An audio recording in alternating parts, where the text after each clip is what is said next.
subscribe, like the video, and, if possible, join Patreon.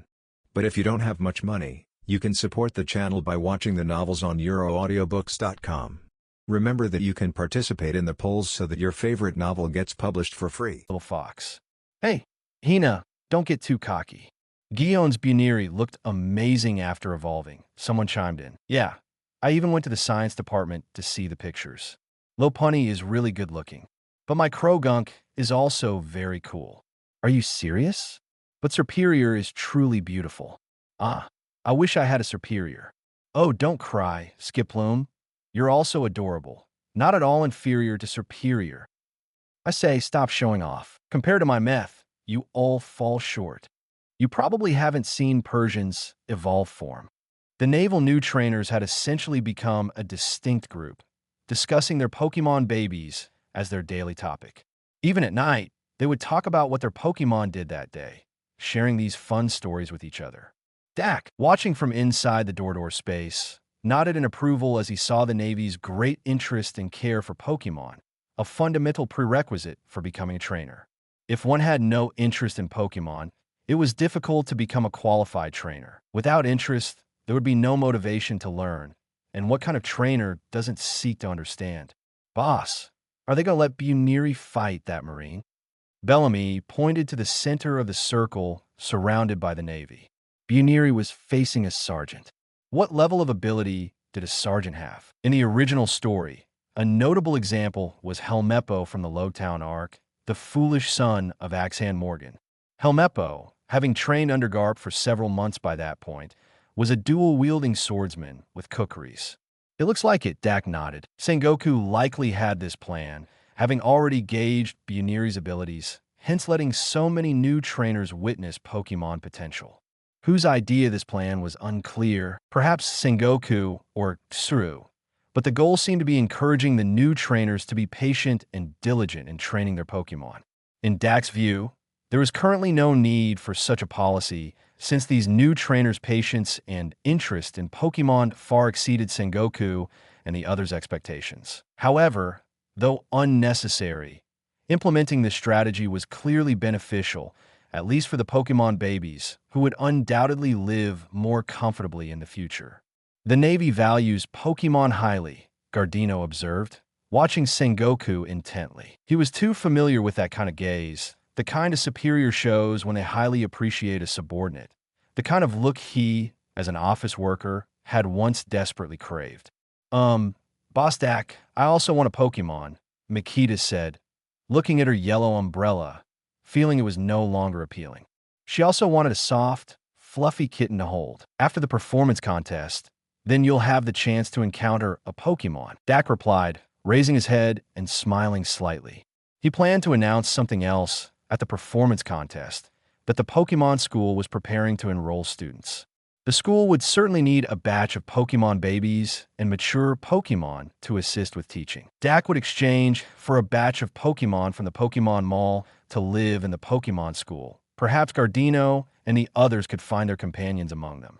It's starting, Zombai spoke up, and everyone else looked towards the central dueling ground. The surrounding naval new trainers also ceased their chatter, focusing with their Pokémon babies on the center of the arena. Buniri faced off alone against the naval sergeant. In this world, the concept of trainers commanding Pokémon in battle did not exist, so Buniri had to decide on its own how to fight. Mimolu, Buniri's two long ears stretched and contracted, appearing very excited. A little bunny hopping around on the spot caused many Navy members to display affectionate smiles. I'll go first. The sergeant chosen was not an ordinary character. His mental strength was clearly stronger than that of most regular Navy members, and he did not relax his guard due to Buniri's cute appearance and movements. Shave, the sergeant stepped forward, reaching Buniri in the blink of an eye.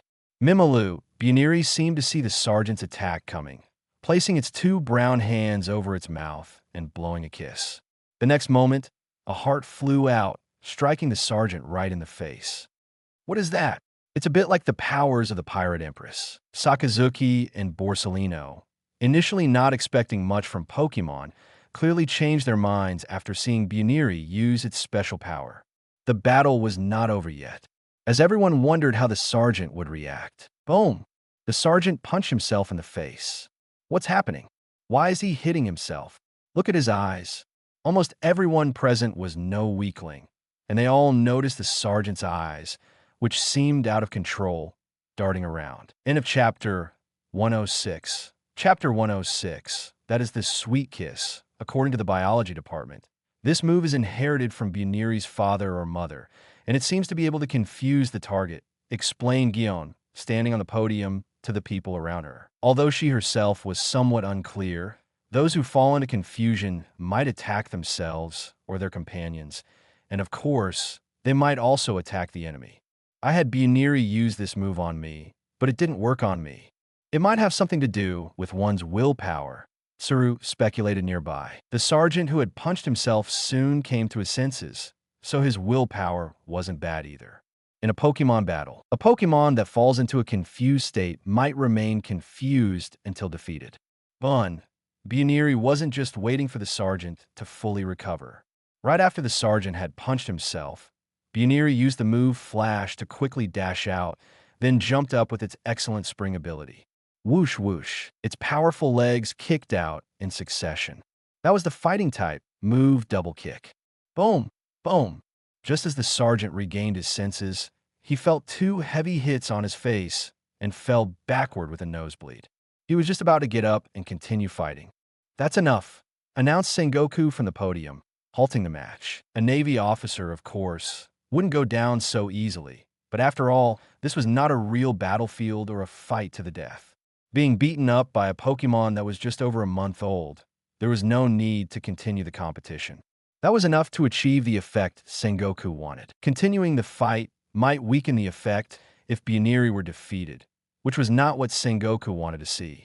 Gion, Buniri is well-trained. Tsuru looked at the excited little bunny waving at Gion and smiled contentedly.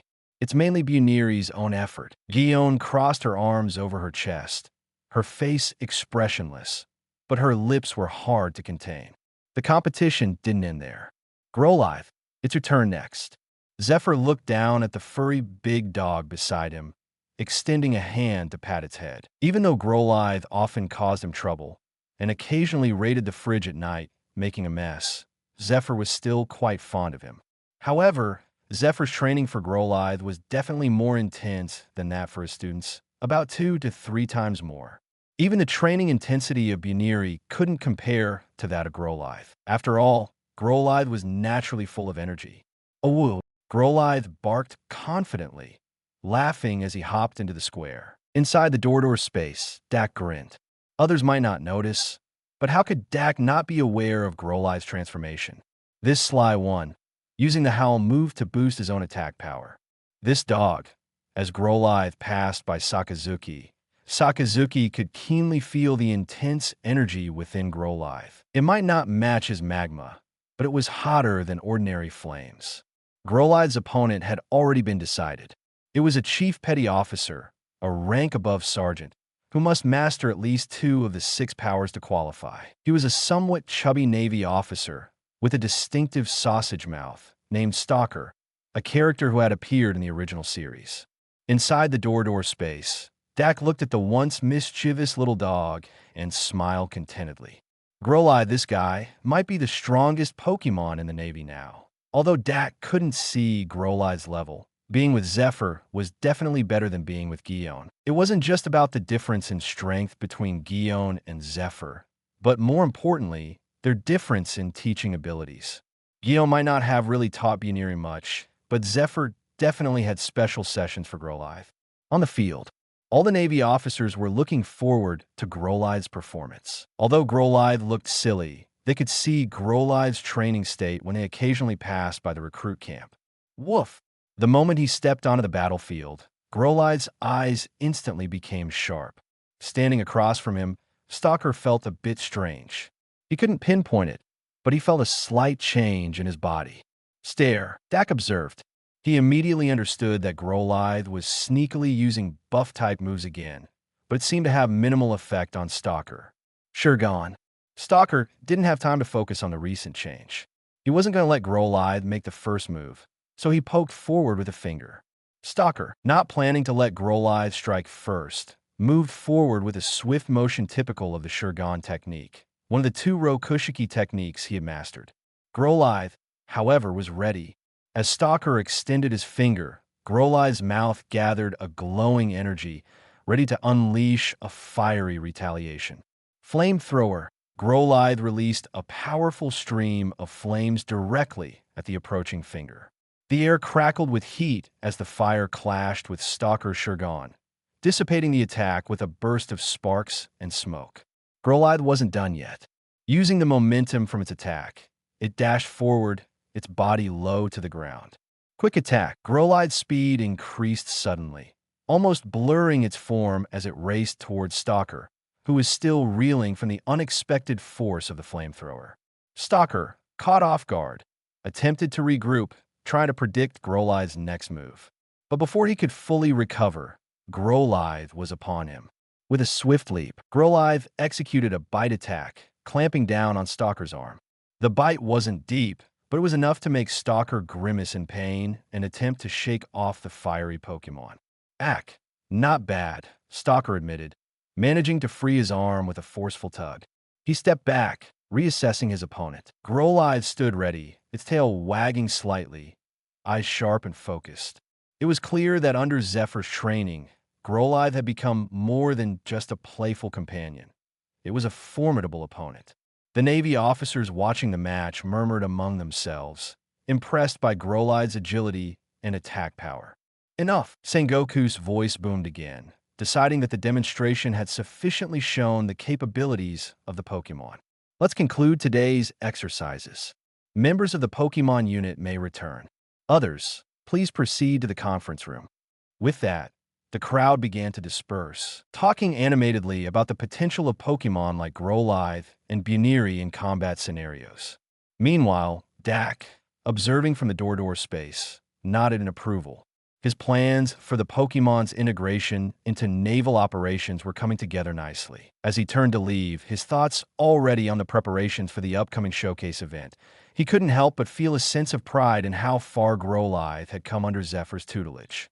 The little Pokémon that could once barely follow a command was now turning heads and proving its worth as a valuable asset to the Navy. With the day's training and demonstrations concluded, Dak made his way back to the mystery Hatchery House. The air was filled with the buzz of excitement and anticipation for the upcoming showcase event. "Hey Dak, the showcase is starting soon, right?" Robin asked as she saw Dak approaching. Her curiosity about how the visitors would react to Pokémon Island was palpable. "Yeah, day after tomorrow," Dak confirmed, his voice carrying a mix of anticipation and calm. Tomorrow would be busy, as Dak needed to start gathering his team and preparing in earnest. The next day, along with his crew members, they would enter the tournament arena early to finalize their roles and responsibilities, familiarize themselves with their tasks, and ensure everything was set for managing the spectators and their Pokémon. This included guiding attendees to their seats, attending to their needs, and ensuring that no one wandered off or caused trouble. The tasks were straightforward but crucial for maintaining order and safety. "If anyone steps out of line," Dak explained to his team, "we handle it. Can't manage one-on-one? We handle it as a group." It's that simple. As Dak was distributing these tasks at the arena, Frankie arrived with news of a visitor specifically asking for him. Puzzled, Dak headed to the branch office and was greeted with a familiar, albeit unexpected, face. "Oh, a long time no see." Manager Dak greeted Doflamingo with his usual flamboyance. "What's up?" "The showcase doesn't start until tomorrow." Dak struggled to keep a straight face, intrigued by the sudden visit from Doflamingo, who wasn't yet a Shichibukai, and thus should be cautious about appearing so openly in a place closely monitored by the Navy. "I came to check things out in advance and to bring you a bit of news. The door fruit has ended up in the hands of some pirates. We tried to take it from them, but the attempt failed." Doflamingo's expression was grim as he recounted the unsuccessful raid, likely having lost quite a bit of manpower in the process. "No worries. They ended up selling the door fruit to me," Dak replied, surprising even himself. Doflamingo had always been daring, But to take on the Revolutionary Army amidst planning the Sky Island project was bold even for him. The Revolutionary Army weren't a force to be reckoned with lightly, even for a power player like Doflamingo. Taking such a risk was a testament to his ambition and reach within the underworld. As Doflamingo pondered his next moves, Dak couldn't help but admire the man's audacity. They both knew the stakes were high, but that was the life they had chosen. 107. Chapter 107. You're fine now, but what about me? Doflamingo had something on his mind, but he couldn't voice it, because on the tree next to him, a large green lizard was watching him intently. Doflamingo felt that if he dared to make a move against Dak, he might not live more than 10 seconds. So, he suppressed the feeling of being played and calmed himself down. So, Feather of the New Moon, how can I obtain it? Doflamingo, driven by his desire to please Senor, was still thinking about acquiring the Feather of the New Moon. You could exchange other devil fruits for it, but not just any will do. I need to know exactly what kind they are. Dak was not making it hard for Doflamingo. Moreover, he indeed needed other devil fruits to protect his companions. Understand? Just a moment. Doflamingo fell silent for a while, then nodded and headed outside the shop. About 10 minutes later, he returned with a piece of paper in hand. Dak immediately understood. Doflamingo wasn't alone. The others were simply hiding in Dressrosa. Given that Doflamingo rarely wrote anything himself, whether he could write at all was questionable. What's this? These are all the devil fruits that the Don Quixote family can offer right now. So many. Dak raised an eyebrow. The paper he held listed at least 22 devil fruits, most of them common zoan types. Dak guessed these were likely intended for Kaido, or perhaps to be stored for later collaboration with Caesar for the Smile experiments. These were just what the Don Quixote family was willing to disclose. That meant there were devil fruits they hadn't revealed. Dak noticed that the Hobby fruit wasn't listed. At this time, Doflamingo would surely have acquired this devil fruit, crucial for maintaining control over Dressrosa. Without it, there would be no need for the Operation SOP. At least, the Hobby fruit was one of the devil fruits the Don Quixote family could not part with. This one, Dak pointed to the last devil fruit listed on the paper, the Snow fruit, the Logia-type devil fruit that originally belonged to Monet. This fruit could create a snow portal, even in the air, allowing for rapid returns to the hatchery or to assist teammates in danger. Most importantly, for Monet, a civilian, this Logia type would instantly elevate her to the top tiers of combat capability in the Four Seas and Paradise. The name seemed hesitant when written, so the font was bolder than that of other fruits. This fruit is valued higher than the Dordor fruit. Doflamingo glanced at it, unsurprised. He had intentionally added the Snow fruit, knowing that the other zoan types might not be as appealing, so he chose a safe option.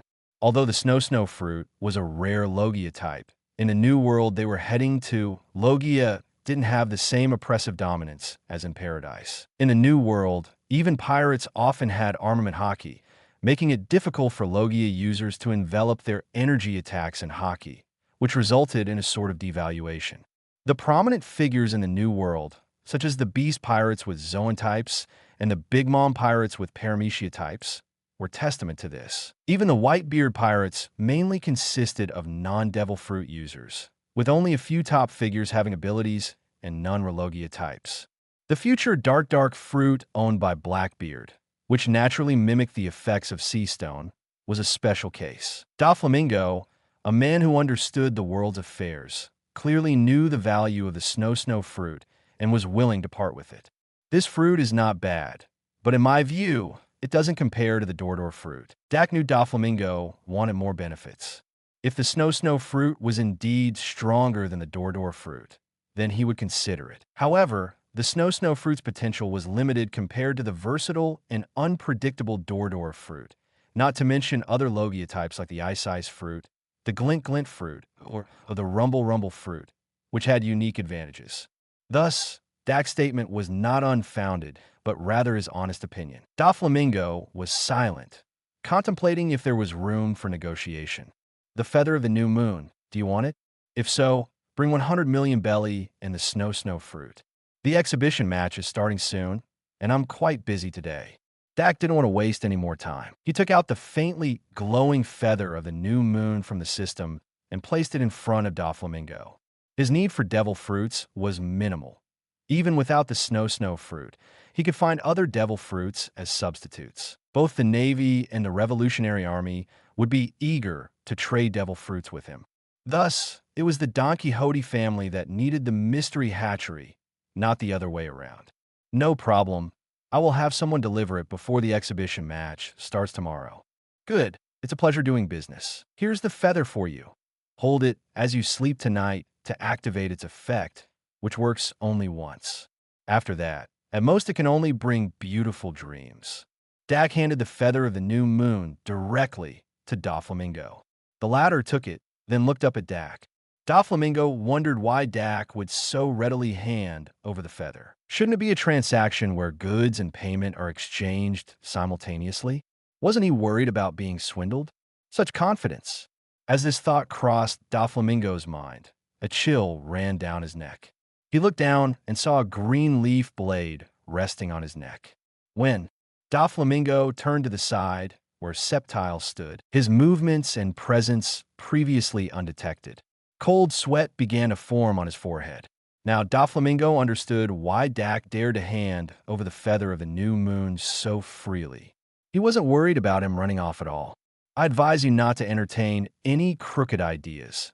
No one can take anything from the hatchery for free. Dak shook his head. His psychic abilities allowed him to sense the fluctuations in Doflamingo's emotions. Though he couldn't pinpoint his exact thoughts, the current situation was easy to deduce. Giving the feather of the new moon to Doflamingo was because he had no concerns about the Don Quixote family running off with the goods. If Doflamingo dared such a move, then all of the Don Quixote family's assets would be seized by the mystery hatchery the following day. While the assets obtained this way couldn't be converted into mystery coins, that didn't mean they were useless. The hatchery would need a lot of money for its various activities in this sea area, and Dak was still figuring out how to manage this wealth. If Doflamingo was willing to bite and invest in their hatchery, Dak would appreciate it. Moreover, those devil fruits and weapons were what really tempted Dak. These treasures could quickly build a powerful inspection team. Dak was also testing the enjoy now, pay later arrangement. If even someone like Doflamingo could follow the rules, then there was no need to worry about others. This also proved the feasibility of this arrangement, which could be included in the VIP benefits in the future, attracting more customers to purchase Pokémon encyclopedias. Haha. Rest assured, I value honesty in business. Ha ha ha. Thank you. That's the funniest joke I've heard this year. See you tomorrow. Dak couldn't help but laugh. He patted Doflamingo on the shoulder, then turned and walked towards the deepest part of the branch, heading back to Pokémon Island.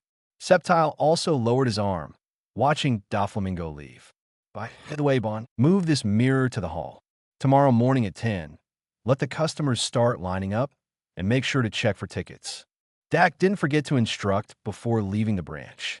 Meanwhile, on Pokémon Island, to embed the concept of command deeply in people's minds, the first match featuring Gardevoir and Mismagius wasn't just about them fighting autonomously.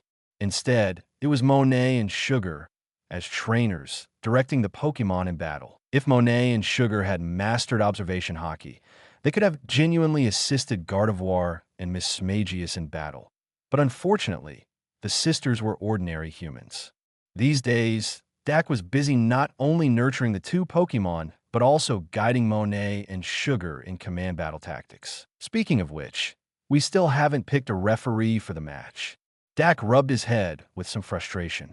The job of a referee wasn't difficult. In the original story, it seemed to be just a few words. But in reality, it was quite a hassle to learn. One must be clear about the specific rules of various Pokémon contests, and ideally have the ability to stop a battle at critical moments. For instance, if one Pokémon had fallen and the other, still in a confused state, intended to continue attacking. In such cases, the referee needs to step in, either snapping the confused Pokémon out of it or incapacitating it. Wait, doesn't Perona's negative holo do just that? Plus, she can project her soul onto the field, unafraid of being attacked. Great. Dak planned to ask Perona if she was interested. Her hollow fruit abilities were perfect for a referee's duties. As for tomorrow's exhibition match, Dak would have to make his appearance first. End of Chapter 108. Chapter 108 at 8 o'clock in the morning. A long queue had already formed at the entrance of the Hatchery branch on the north shore of Water 7. Everyone wanted to be early, get in line, and enter first. These people came from various parts of Water 7, some in groups, holding their Pokémon eggs and discussing with each other, even while waiting in line. The mercenaries were tasked with ensuring the safety of these aspiring trainers and their Pokémon eggs. The nearby Navy had also deployed several personnel to patrol the area, with a rear admiral from headquarters personally overseeing the event. He planned to spend his retirement in Water 7, and a lapse in attention during such times could mean a swift replacement. It's really exaggerated. It doesn't start until 10. Bon, transformed into a bird, circled above the branch, watching everything below. Just thinking about having to check tickets later gave him a headache. But there was no choice. This critical task couldn't be entrusted to mercenaries, as the tickets bore anti-forgery marks known only to the core staff of the hatchery. Inside Pokémon Island, Zanbai and his underlings were already prepared to guide the visitors. From the entrance to the main event venue, a distance of 1 kilometer, there was someone every 7 or 8 meters pointing the way. Everyone wore the uniform of Team Rocket, only the chest emblem, R, had been replaced with P. Monet and Sugar were both dressed up and ready to appear backstage. Although Gardevoir and Miss Magius were the main participants in the battle, the sisters Monet and Sugar were even more nervous, requiring comfort from their own Pokémon. Monet wore a pure white dress, looking like a human Gardevoir. Sugar was similarly dressed in a purple gown, but due to her younger age, she resembled a personified Miss Drevis rather than Miss Magius. The battle seemed like a sister duo versus a mother-daughter team. Pokémon who always stayed on Pokémon Island were also nearby, seemingly eager to watch the excitement. There was one exception, a Munchlax. The Pokémon lay directly in the path of the incoming audience, clearly intending to beg for snacks from passing guests. Those coming to watch the battle would surely bring some food, and some might indulge him. When staff members tried to move him, he stubbornly refused to budge, lying there as if he couldn't be bothered. At this time, only Dak could manage this little guy. But Dak was busy, reviewing the testing process from the past few days with Darkrai and the others, emphasizing which skills should not be used. This exhibition match had one goal for them: to demonstrate their power. Use skills that look extravagant, terrifying, or eerie, and disregard those with less obvious effects. By 9 o'clock, some guests had started to arrive. They came to the main hatchery branch and entered Pokémon Island from there. This included high-profile figures like Navy officers, Whitebeard pirates, Revolutionary Army, and Mihawk, who entered the venue from this point. It wasn't because of their VIP status. Mihawk hadn't purchased a Pokémon encyclopedia. Dak allowed these individuals early access to the venue primarily to avoid causing a stir with regular customers, as most visitors from Water 7 were ordinary citizens. Also, the Navy had many large Pokémon like Tauros, Rhyhorn, and Onix, which were not ideal for moving through crowds of civilians. At 9, the hatchery's doors opened. The first to arrive were members of the Whitebeard Pirates. Long time no see, Dak. Yo, Manager Dak, how's business? Are there many Pokémon on Pokémon Island? Manager, give me a Pokémon fast. I want Gardevoir. If I don't get it within a minute, I'll start itching all over from craving. About 20 people arrived, including Whitebeard himself, 16 division commanders, and veteran figures like Jozu. Fortunately, the hatchery was now spacious enough. Otherwise, it would be hard to accommodate such a group of robust and diverse individuals. Welcome. Please come this way. Dak exchanged a few words with the Whitebeard pirates, then guided them towards the teleportation gate inside the shop. After the Whitebeard pirates, Mihawk arrived shortly afterward, not saying much, just holding an egg and a Psyduck as he headed for the teleportation gate. About 10 minutes later, the Navy personnel began to arrive. Due to the large number of Navy members and their diverse Pokémon, it took about 10 minutes for all to enter Pokémon Island. This included high-ranking officers like Sengoku, Garp, Tsuru, Zephyr, the 3 admirals, and 400 rookie trainers. Close to 10 o'clock, the Revolutionary Army also arrived. They seemed to have timed their arrival not to coincide with the earlier Navy group or the civilians that would follow. Only 5 people came: the leader, Dragon; the commander of the Grand Line Army, Ivankov; the commander of the East Army, Bello Betty; the commander of the North Army, Karasu; and Bartholomew Kuma, who had not yet become a warlord. They all wore uniformly colored hooded cloaks, thoroughly concealing themselves. Still, the imposing statures of Ivankov and Kuma were easily recognizable. Karasu was especially noticeable, holding a black egg, which made him stand out among the 5. "Nice to meet you, manager of the Mystery Hatchery." Dragon slightly lifted his head, revealing his true face. The others also removed their cloaks, showing their real faces. This was their way of showing sincerity. Some might wonder how showing a face could be a sign of sincerity. But Dak understood the gesture. Everyone knew of an organization called Revolutionary Army opposing the world government, yet no one knew the details about its leader or headquarters. Even the faces of these executives had not been disclosed. If Dak were to capture their images now, he could exchange them for a substantial sum from the world government or Morgans. Unfortunately, Dak wasn't interested in such deals, not only because it lacked integrity, but also because the Revolutionary Army ranked as the 2nd biggest customer base in the world, just behind ordinary citizens. The Revolutionary Army was also taking a gamble. They gambled whether Dak would betray them. If he did, they would never do business with the Mystery Hatchery again. But Dak saw no need for such measures. Once the Revolutionary Army entered Pokémon Island, they would understand. If the Mystery Hatchery intended any harm, Dak could easily capture them right there in the store, not to mention on Pokémon Island. "Nice to meet you, Mr. Dragon. Have I not introduced myself yet? I know far more than you can imagine, even future events, but don't ask. It involves some complicated reasons, like possibly altering the future." Dak waved dismissively. Not that these were the real reasons. From the moment he arrived in this world, the future he knew had already changed drastically. He simply didn't want to bother explaining to Dragon. "Is it okay to tell us this?" "Huh? Is this something so extraordinary? Didn't Karasa tell you how Pokémon Island came to be?" Dak looked puzzled at Dragon. Is predicting the future more surprising than creating a world? "He told us." "Then that settles it. There's nothing to be surprised about. There will be more surprising things for you in the future." Dak patted Dragon on the shoulder and pointed to the portal inside the shop. "Step through that door, and you'll reach Pokémon Island, where you'll find what truly surprises you." Dragon turned to look at the gate, hesitated for a moment, then led his people towards it. "By the way, Manager Dak, I have a question for you." Dragon suddenly stopped and turned back to Dak. "What is it? What is your stance on the world government and the celestial dragons?" This question seemed important to the Revolutionary Army. All 5 of them focused their gaze on Dak. If we want to provide a relatively peaceful environment for all races in this world, then entities like the world government and the celestial dragons shouldn't exist. Dak didn't spell it out, but his implication was clear, though he also added, "Pirates too." "Understand. I believe we will have more pleasant collaboration soon. Please take care of us in the future, Manager Dak." Dragon, now aware of Dak's stance, slightly smiled.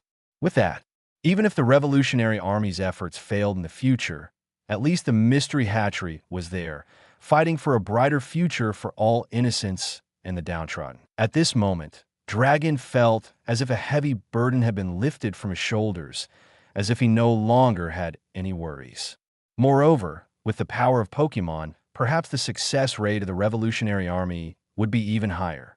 After all, the real strength of the Revolutionary Army wasn't its members, but all the ordinary citizens. They had always rallied the common people to rise up, and coincidentally, the hatchery's biggest customers were those very common people. End of Chapter 109. Chapter 109, as the Whitebeard pirates and their company entered Pokémon Island and faced the boundless prairie before them. All were uniformly struck dumb. Even Newgate's eyes widened, his mouth agape, momentarily forgetting the happening hanging on his beard. Hey, is this for real?" Marco wiped his forehead where no sweat existed. "The truth is right before our eyes, isn't it?" Jozu, although surprised, quickly became distracted by a few small Pokemon nearby. These kids had previously been seen at the hatchery. He hadn't expected to see them again. This world. No, it's another world altogether now, I guess. This universe is far bigger than we imagined.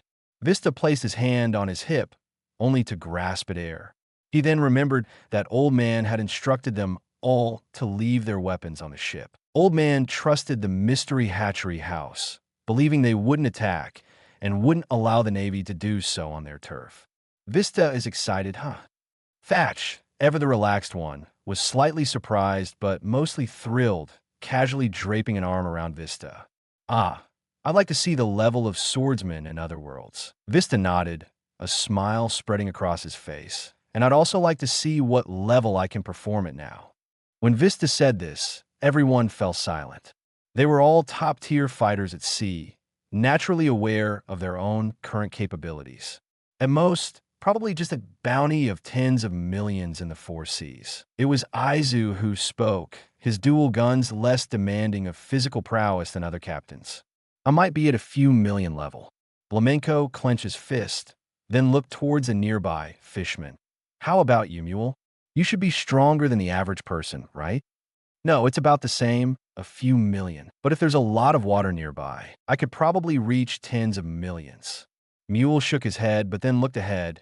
There should be a sea or a huge lake up front. The wind blowing from there is very moist. Don't just stand there, sons. Let's go see what the mystery Hatchery House has to offer. Newgate snapped back to reality and took the lead, walking ahead with his sons. As for whether his sons might feel rebellious at such a time, Newgate never considered it. He trusted Dak, an outsider, so why wouldn't he trust his own sons? But soon, Newgate encountered a roadblock. Munch. The young Munchlax opened its mouth wide, pointed at its throat, then rubbed its belly. Clearly, it wouldn't move without food. Hey, Munchlax, stop messing around. The boss will beat you up if you keep this up. The guide tried to pull the little Snorlax away, but to no avail. Ha! Too funny. Here, try the new Pokemon food I've been working on. Happiny likes it a lot. Thatch came from behind, pulling out a biscuit and handing it to the Munchlax. Munchlax tossed it into its mouth, chewed twice, and its eyes instantly lit up. It shared the normal type with Happiny. So if Happiny liked the food, there was a good chance Munchlax would too, barring any significant difference in personal taste. Munchlax immediately hugged Thatch's leg, clearly intending to cling to him. Hey, what are you doing? Acting all spoiled. Thatch tried to shake his leg free, but couldn't. His strength was suppressed, and he couldn't handle the weight and strength of Munchlax. At this moment, Thatch truly understood how powerful Pokemon could be to those weaker than themselves.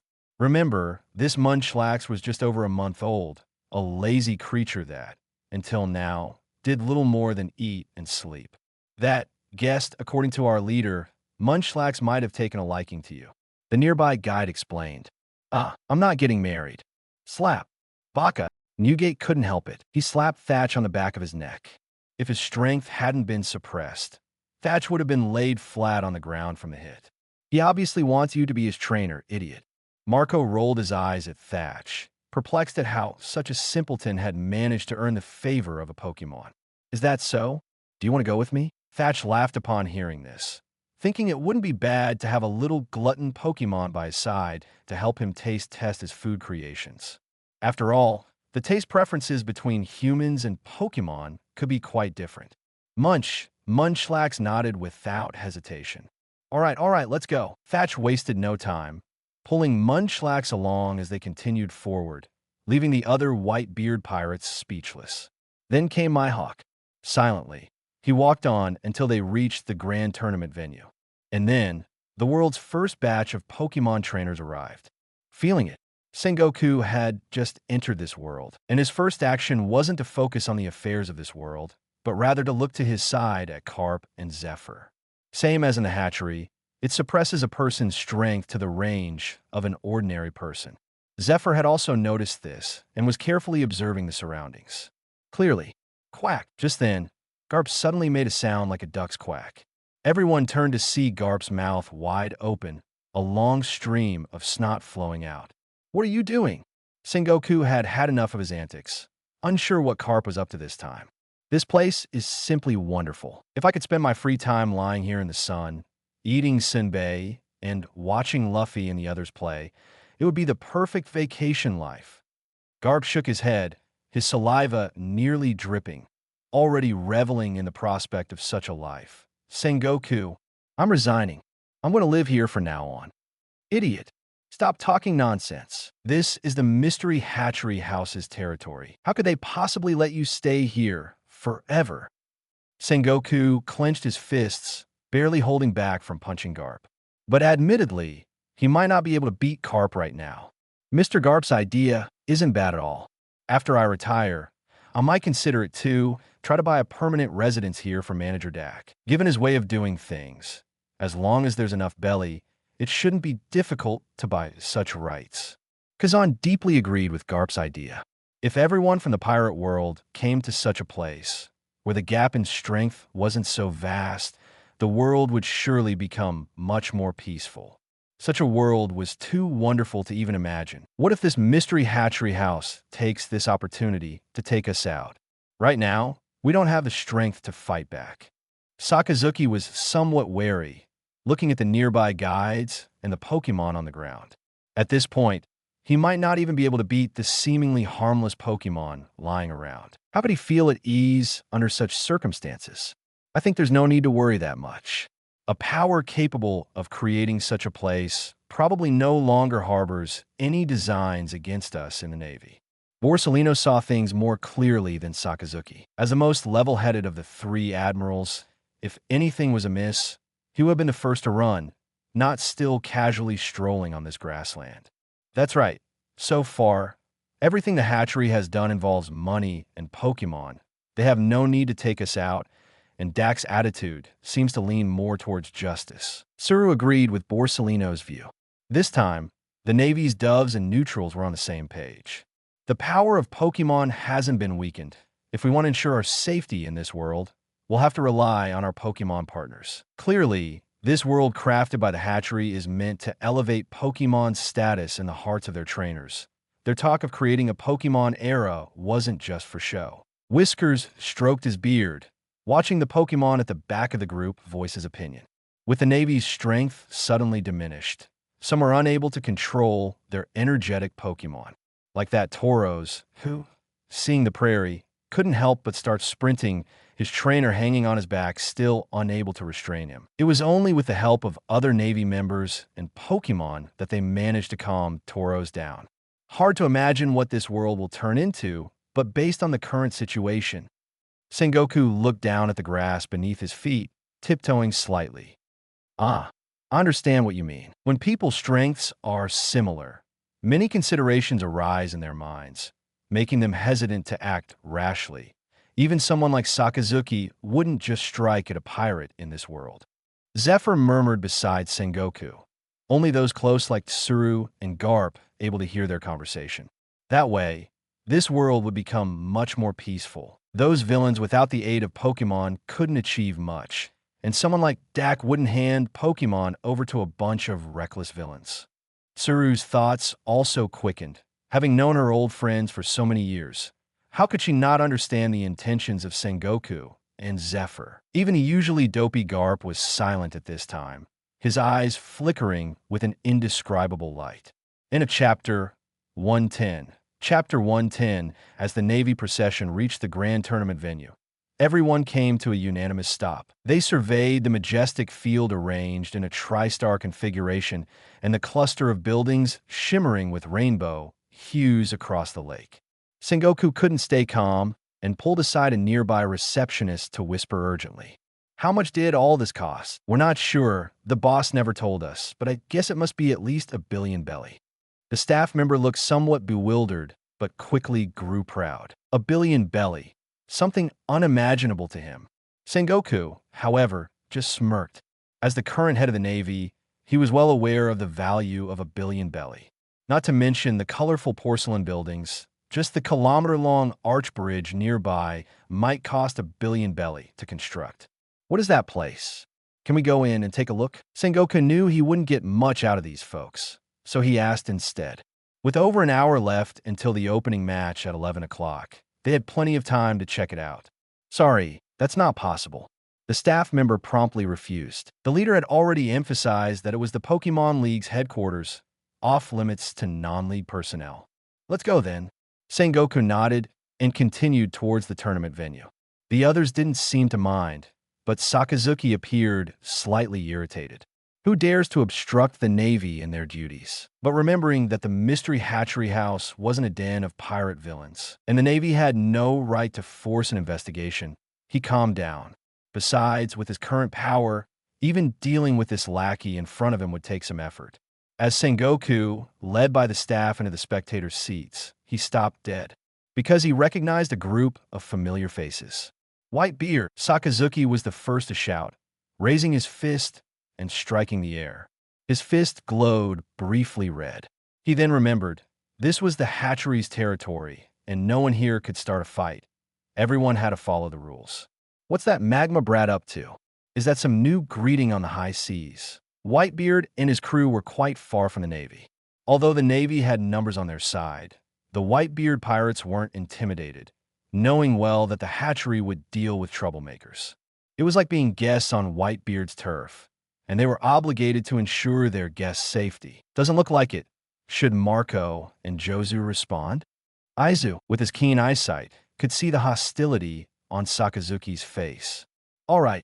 Marco raised his chin and lifted a hand, fully activating his Phoenix Devil Fruit powers. Then, a purple light glimmered on his fingertips. Seeing this, Marco's face twitched. I'll pass. Jozu glanced at Marco's fingers and then shook his head. At best, he could produce a bright light, which would hardly be visible in broad daylight and would only be more embarrassing. Elsewhere, the audacity, they dare provoke us. Let's go smash them up. Even if our strength is suppressed, we have more people. It's the perfect chance to keep Whitebeard here permanently. Sakazuki was furious. When had he ever tolerated such humiliation? Calm down, Sakazuki. This isn't the open sea, look up. At this moment, Sengoku spoke up. Sakazuki first glanced at Sengoku, noticing cold sweat on his forehead. He then looked around and saw that Garp, Kazan, and others were also staring blankly at the sky. Subconsciously, he too looked up. Miles of white clouds obscured the blue sky, seemingly hiding nothing. But within a second, a shadow hundreds of meters long emerged from the clouds. Its true form unclear, but one thing was certain. It spelled death if provoked. Is that a Pokémon too? It must be. Remember what Dak said. This world was created by a Pokémon. What kind of Pokémon could be so massive when even the likes of Sceptile and Darkrai have such power? How strong must this one be? Pokémon size doesn't correlate with power. Remember, a newborn Onix is huge, but is still afraid of a baby Mario. Even so, with the size of that Pokémon in the sky, it's definitely not ordinary. The Navy wasn't really panicked because they knew they wouldn't be attacked. They were just shocked to see such a massive Pokémon and began discussing among themselves. Let's go there. Zephyr quickly recovered and pointed towards a direction opposite the Whitebeard pirates. Thus, the Navy's ranks headed that way. When they sat down, they suddenly realized there was another faction present in the spectators' seats. Hawkeye. Tsuru noticed, but quickly diverted her gaze. Mihawk's dealings with the mystery Hatchery House were hardly a secret, so his presence was not surprising. This field is really big. Borsellino sat with his legs crossed, looking at the battle area below and the Whitebeard crew, which seemed like mere specks in the distance. Such a battlefield, capable of accommodating 2,000 troops, was to be used for a few Pokémon battles? Regarding this, Dak could only say that the Navy would understand in time. Pokémon battles were never just simple 1v1 duels. Double battles, team fights were all part of the competitions, just not shown in the animations. Likewise, effects of earthquake, blizzard, sandstorm, rain dance, sunny day, grass terrain, and other wide-range moves and abilities weren't depicted either. As people from the Navy discussed what they had seen and heard along the way, even Sengoku and Tsuru were whispering about some plan, making the time pass not so slowly. Close to 10 o'clock, 5 mysterious individuals in cloaks took their seats in the spectator stand. opposite Mihawk. Now, the seating was divided into 4 sections. Navy, Whitebeard crew, Revolutionary Army, Shichibukai. As 10 o'clock approached, everyone's attention shifted towards the entrance. Next would be the arrival of numerous prospective trainers who had purchased Pokémon in Water 7 City. The Whitebeard crew and Mihawk were probably just there for the spectacle. But for the Navy and the Revolutionary Army, it mattered a lot. Outside the tournament venue, every person entering Pokémon Island had 2 reactions: either stand agape or scream in astonishment. Doflamingo and Morgans, both big shots from the underworld, were seen walking together, at least somewhat familiar with each other. This is too extravagant. Doflamingo, excited by everything he saw, had initially been uninterested in the invitation to Pokémon Island. His Don Quixote family was busy plotting over celestial gold and had no time for shows. But then, he had handed the crescent feather to Senior Pink. When he visited Senior Pink's room at midnight, seeing his tough family member tear up in his sleep, muttering apologies and regrets, tightly holding the gradually dimming feather, Doflamingo knew he had to make a trip with the Yuki no Mi, and a Billion Belly. The Mystery Hatchery House was not just any powerful force. It was an extraordinary organization beyond normal bounds, wielding powers other than devil fruits. He needed to know more about the Mystery Hatchery House. At that moment, Doflamingo finally understood what kind of existence the Mystery Hatchery House was. Wasn't this just another world's celestial dragons? No, they had surpassed those powerless fools, controlling the power of an entire world, developing it according to their whims, playing all people within their grasp. Doflamingo envied Dak immensely. He too wanted such power and status. He too wanted to stand above the heavens. Morgans had no time to worry about Doflamingo's reactions. He brought 3 cameras, fearing today's events wouldn't be enough to capture. His fingers were nearly flying off from pressing the shutter. When he saw the tournament venue and the league headquarters, he literally crowed with excitement. Around 10:30, Doflamingo and Morgans entered the spectators' seats, sitting near but still some distance from Mihawk. Other ordinary spectators were quite dispersed, mostly gathered around the Navy and Revolutionary Army areas. Few dared to sit near the Whitebeard pirates, as they were all ordinary people and didn't feel the bodily changes. The world's suppressive effects were ineffective on them. Their inherent strength was even lower than that of Newgate and others after suppression. By 11 o'clock, the spectator seats looked quite filled. The entire venue buzzed with excitement, voices everywhere discussing passionately, unable to stop sharing their experiences. One could imagine, once these people left Pokémon Island today, the story would spread across the seas. The Mystery Hatchery House would once again surge to the pinnacle of public discourse. Surely more people would come to the hatchery to buy Pokémon eggs, even wondering how to enter Pokémon Island to see for themselves. Some wealthier individuals in the audience began speculating on how much it might cost to buy permanent residency on Pokémon Island from the hatchery. Ladies and gentlemen, welcome to our Pokémon Island. As people discussed, the central screen in the tournament arena started showing images and sounds. But hardly anyone watched the screen, because all eyes were on the man floating in the center of the arena. The man with a microphone and green hair. I'm Dak, the manager of the Mystery Hatchery House. Delighted to meet you all. Dak floated in midair using psychic powers and gracefully bowed to the surroundings. I know many of you are filled with questions, but please be patient. Before the exhibition match starts, let me explain. About the story of another world. End of Chapter 111. Chapter 111. In another universe, there exists a world with an environment similar to this one. This world was created by a Pokémon named Arceus, who not only crafted a world capable of nurturing life, but also created countless Pokémon. In that world, humans and Pokémon coexist peacefully, helping each other. Every aspect of human life involves Pokémon, from electric types running power plants, to fire types developing heating systems, to flying types transporting goods. Because of humans, Pokémon began to experience a richer life, moving away from their primitive existence and battles with other predatory species, trying different ways of living alongside their trainers. From this emerged Pokemon battles, coordination contests, Pokemon movies, Pokemon grooming, Pokemon aromatherapy, and various other activities involving cooperation between humans and Pokemon. In that world, because Pokemon ensured safe living conditions and humans benefited from the conveniences Pokemon provided, even against natural disasters, peace prevailed like a dream. Hardly 10,000 people died annually across the entire world. The reason I stand before you in this world is to create a new era themed around peace and coexistence. You may not believe it, but I will make it happen. One day, peace will descend upon these seas. All those who commit mass murder and grievous crimes must die. This was the first time Dak publicly declared his stance before so many people, representing the stance of the Mystery Hatchery House as well. His previous words had brought new ideas to Sengoku and others, helping them understand that Pokemon could assist in life beyond just combat. As for most of the ordinary people present, they were utterly shocked. Most initially didn't believe it. With so many pirates and the existence of celestial dragons, how could peace ever be achieved? Even the Navy couldn't manage it. Most were unaware that the Navy relied on the world government for funding. Without it, the Navy couldn't be established.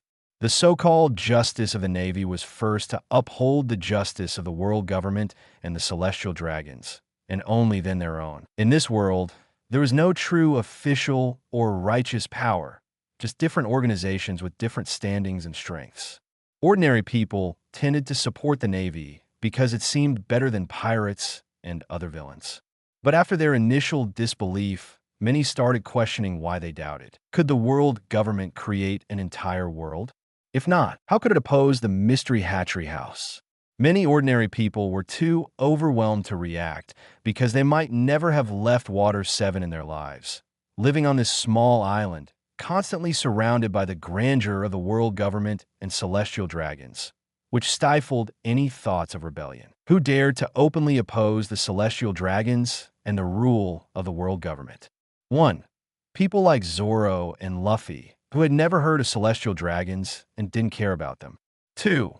People like Sabo and Dragon, who had experienced the filth within noble circles and awakened upon seeing commoners oppressed by nobles. 3. People like Tesoro and Kuma, who had directly suffered oppression and cruelty at the hands of celestial dragons. These people either pursued their dreams according to their desires or joined a revolutionary army under Dragon's leadership to resist. What Dak intended now was to mobilize the world's largest and most potential power that no one else had touched: the ordinary people. The revolutionary army had always tried to inspire ordinary people worldwide to take up arms and revolt. They understood the principle that the water that bears the boat is the same that swallows it, but the efficiency was too low. Now, Dak had laid the power of Pokemon before everyone and also pointed them towards a goal and direction. It remained to see how many would be inspired to pursue such a world. The number might not be vast, but it certainly wouldn't be small. All those oppressed by nobles, bullied by pirates, or who had lost families to war and seen the cruelty of this era, would undoubtedly yearn for a peaceful era. Some might realize this was just pie in the sky, and Dak knew he was indeed painting a big picture. But how did the Akatsuki in the neighboring Naruto world come to be? Not Pain's Akatsuki, but Yahiko's. They had nothing but fervent dreams and a distant blueprint. Yet they managed to establish an organization in a war-torn era among small countries between major ninja villages that even the demigods of the ninja world couldn't ignore, because they felt pain deeply. So they wanted to destroy pain. Lord Dak, may I join? In the crowd, someone stood up suddenly, holding a Pokemon egg in one hand and gesturing towards Dak with the other. A smart person. Dak could feel the individual's emotions. This person had no particular animosity or hatred towards the world government or celestial dragons and only harbored a mild hope for the peaceful future Dak spoke of. This must be someone who had always lived in a safe environment. But he was also perceptive, realizing that the Mystery Hatchery House was like an icebreaker opening a new era, and he wanted to board this colossal ship to sail into the new era and reap more benefits. Of course, that's fine. Dak immediately agreed. Dak didn't care what these people's motives were. As long as their common goal was to establish the Pokémon era, that was enough. If he couldn't offer benefits, why would anyone help him? From now on, the Pokémon League I initiate is hereby established. The League has one purpose: to bring about peace. Dak raised one hand, and the 4 screens in the tournament venue simultaneously displayed a logo. It was a sphere, black on the top half and white on the bottom. Essentially, it was a Pokemon ball icon. However, this wasn't a regular Pokeball from the Pokemon world, but the original version of the Pokeball Dak would later issue in this world, which couldn't forcibly lock a Pokemon inside. As for the traditional red and white ball, Dak had no plans to release that kind of Pokeball. As everyone stared blankly at the logo on the screen, Giratina, which had been hovering in the sky, descended at that moment. Roar! A deafening sound woke everyone up, making them cover their ears and look towards the sky. A 200-meter-long, silver-gray Pokemon descended from the sky, casting a large shadow below. This was Giratina's first public appearance before the crowd, bringing an unparalleled shock to this world. Some even found it hard to breathe after seeing Giratina. Giratina, with its massive and elongated body, circled around Dak, who floated in midair. At first glance, Dak appeared like a king standing within a silver whirlwind. Swallowing sounds continuously resonated throughout the venue. Dak knew that after this, few would doubt the words he had just spoken. But it wasn't enough. Dak was well aware that he still lacked one crucial thing: showing his power. He needed everyone to recognize the strength of the Pokémon League, to know that the League was the strongest, so more people would put aside their reservations and boldly join the Pokémon League. All who wish to join the Pokémon League are welcome, but there is a simple test beforehand to see if you are suitable. What kind of people are unsuitable? Spies from other powers or those who have committed heinous acts? As Dak said this, he specifically glanced at the Navy, the Revolutionary Army, and Doflamingo. These crafty individuals would surely think to plant spies within the League to gather intelligence for their organizations. I'll be upfront. If you're sent by another power and we find out, you and your organization as well will disappear from this world. If not, then rest assured and come join. Members of the Pokémon League will enjoy benefits only available to our members. Merely killing an individual wouldn't suffice, as these powers wouldn't care much for the lives of their agents.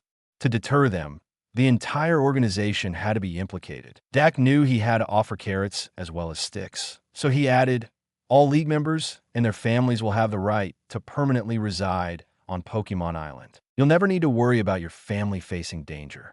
I will create a residential area here where everyone can live peacefully. Not only that, but our League members will also have priority in interacting with Pokemon. If a Pokemon approves of you, then you can become a trainer. Dak released 2 significant benefits, especially the first one, which made countless people rush to dream of a beautiful world without pirates, nobles, celestial dragons, and with lovely Pokemon.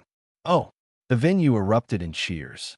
Into Chapter 112. Chapter 112 World Recruitment. All forces that had emerged from the previous era understood what Dak was initiating at this moment, as the Navy had conducted global recruitment drives roughly every 10 years. In the past era, this initiative had given rise to the current 3 Navy admirals and many seasoned vice admirals. Following the era of GOLD, Roger, it brought forth a younger generation of Navy officers, including Smoker and Hina. A decade later, the worst generation brought figures like Isho.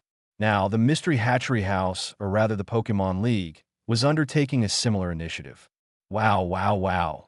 Is this a declaration of war against the world government? Morgans enthusiastically captured everything on his camera, anticipating the surge of high-profile news that would follow. He was certain that focusing on Pokemon-related content would boost his newspaper sales. Likewise, he eagerly awaited the response from the world government side. Although it wasn't publicly acknowledged, everyone knew that the world government would not allow a non-aligned force to conduct large-scale recruitment. Accumulating armed forces for self-defense was permissible, but exceeding that limit would provoke a bounty as a warning. Without a doubt, Dak was likely to be targeted with a bounty after this event, and it wouldn't be a small amount. Doflamingo chuckled, unable to suppress his amusement at Morgan's comment. If not for the crowd, he would have indulged in a full-blown Uchiha Obito laugh, reveling in the spectacle of chaos. Let's see how the Navy chooses to respond, Doflamingo muttered, glancing towards the Navy section. Contrary to his expectations, he saw no signs of panic or alarm on Sengoku and others' faces, which made him reconsider his impression. Anticipated it, Doflamingo furrowed his brows. Having been pursued by Tsuru for many years, he knew the Navy's grand strategist well enough to realize that they must have already formulated a contingency plan. Not just Doflamingo, but the Whitebeard pirates across from the Navy were also enjoying the spectacle, enthusiastically applauding Dak's declarations. They weren't bogged down by the complex politics, simply enjoying the drama. On the side of the Revolutionary Army, the figures sat apart, not engaging much in conversation. Kuma and Karasu were naturally quiet, one out of gentleness, the other due to his soft voice and lack of his metallic beak today. However, the other three had different reactions. Ivankov, with a face full of shock, couldn't believe Dak's audacious move. Shouldn't he have lain low for a few years before making such a bold move? Betty, who understood human nature well, noted he must be confident in his power. If we had power like that Pokémon, we wouldn't need to hide either. Maybe this is an opportunity for the Navy to finally break free from the world government's control, Dragon added, bringing a different perspective. As a former Navy member, and having observed its operations, he was keenly aware of what held back the Navy's justice. The audience buzzed with anticipation as two pairs of trainers and Pokémon floated into the arena, commanded by Dak's request to impress the audience. Monet in a pure white princess dress with her partner Gardevoir, and Sugar in a dark purple gothic dress with her partner Miss Magius floated forward, showcasing the ethereal bond between trainers and their Pokémon. That's Gardevoir, the Pokémon of my dreams. So beautiful. Froakie, one day we'll be just as charismatic a duo. The audience murmured, their eyes fixed on the two trainers and their Pokémon. In a couple of years, our Pokémon League plans to host a global Pokémon battle tournament, with prizes surpassing those of One Piece, Dak announced, floating mid-air, microphone in hand. The ultimate winner, both trainer and Pokémon, will be awarded a unique title of champion, enjoying privileges beyond anyone's imagination. Without further ado, let's have these two pairs show us what Pokémon battling is all about. As Dak introduced the trainers, excitement built up in the arena. To my left, we have Trainer Monet and her partner Gardevoir. And to my right, Trainer Sugar with her partner Miss Magius. In a Chapter 113. Chapter 113. The rules are 1v1. No items may be used by either side during the battle, and the battle ends when one side is unable to continue fighting. Trainers, please proceed to the command podium. Dak acted as the referee for the match, a role he likely wouldn't fill often in the future as the Pokémon League was no longer as understaffed as before. With Dak's announcement, Monet and Sugar entered a 4-square-meter area, which then began to rise, eventually stopping at a height of 5 meters. This elevation was necessary due to the large venue, ensuring the trainers could see the action and that their commands could be heard by their Pokémon through microphones on the command podium. Let the battle begin. With both trainers ready, Dak declared the start of the match. Gardevoir, use Misty Terrain, Shadow Clone. The first to act wasn't the energetic Sugar, but the usually gentle Monet. Guard, the elegant Gardevoir responded, her hands waving to release a dense fog that covered the arena, followed by numerous shadow clones of Gardevoir appearing within the mist. Miss Magius murmured. Her lips pursed as the environment became challenging for her to discern which Gardevoir was real. The audience, captivated by Gardevoir's abilities, erupted into cheers and astonishment. Wow, so many Gardevoirs. Is this heaven? They can even alter the environment. Amazing. Many spectators glanced at the Pokémon eggs they held, their excitement palpable about what type of Pokémon might hatch from them. It's almost like they've eaten a devil fruit. I wonder if observation hockey could distinguish the real one outside this island. Indeed, the most powerful here on Pokemon Island are the Pokemon. If we plan to stay, we need to make our Pokemon stronger. We humans are too weak here. Even the seasoned warriors among the audience had their thoughts. In fact, Shadow Clone could be detected by observation hockey, but with their powers suppressed on Pokemon Island, they were unable to utilize hockey and thus couldn't discern this fact. Miss Magius used Magical Leaf. Sugar was no fool. She had diligently studied Miss Magius's abilities at night.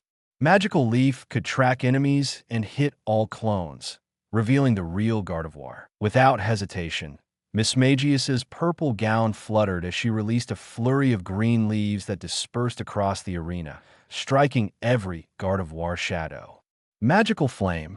Monet wasn't about to let Sugar dominate the match.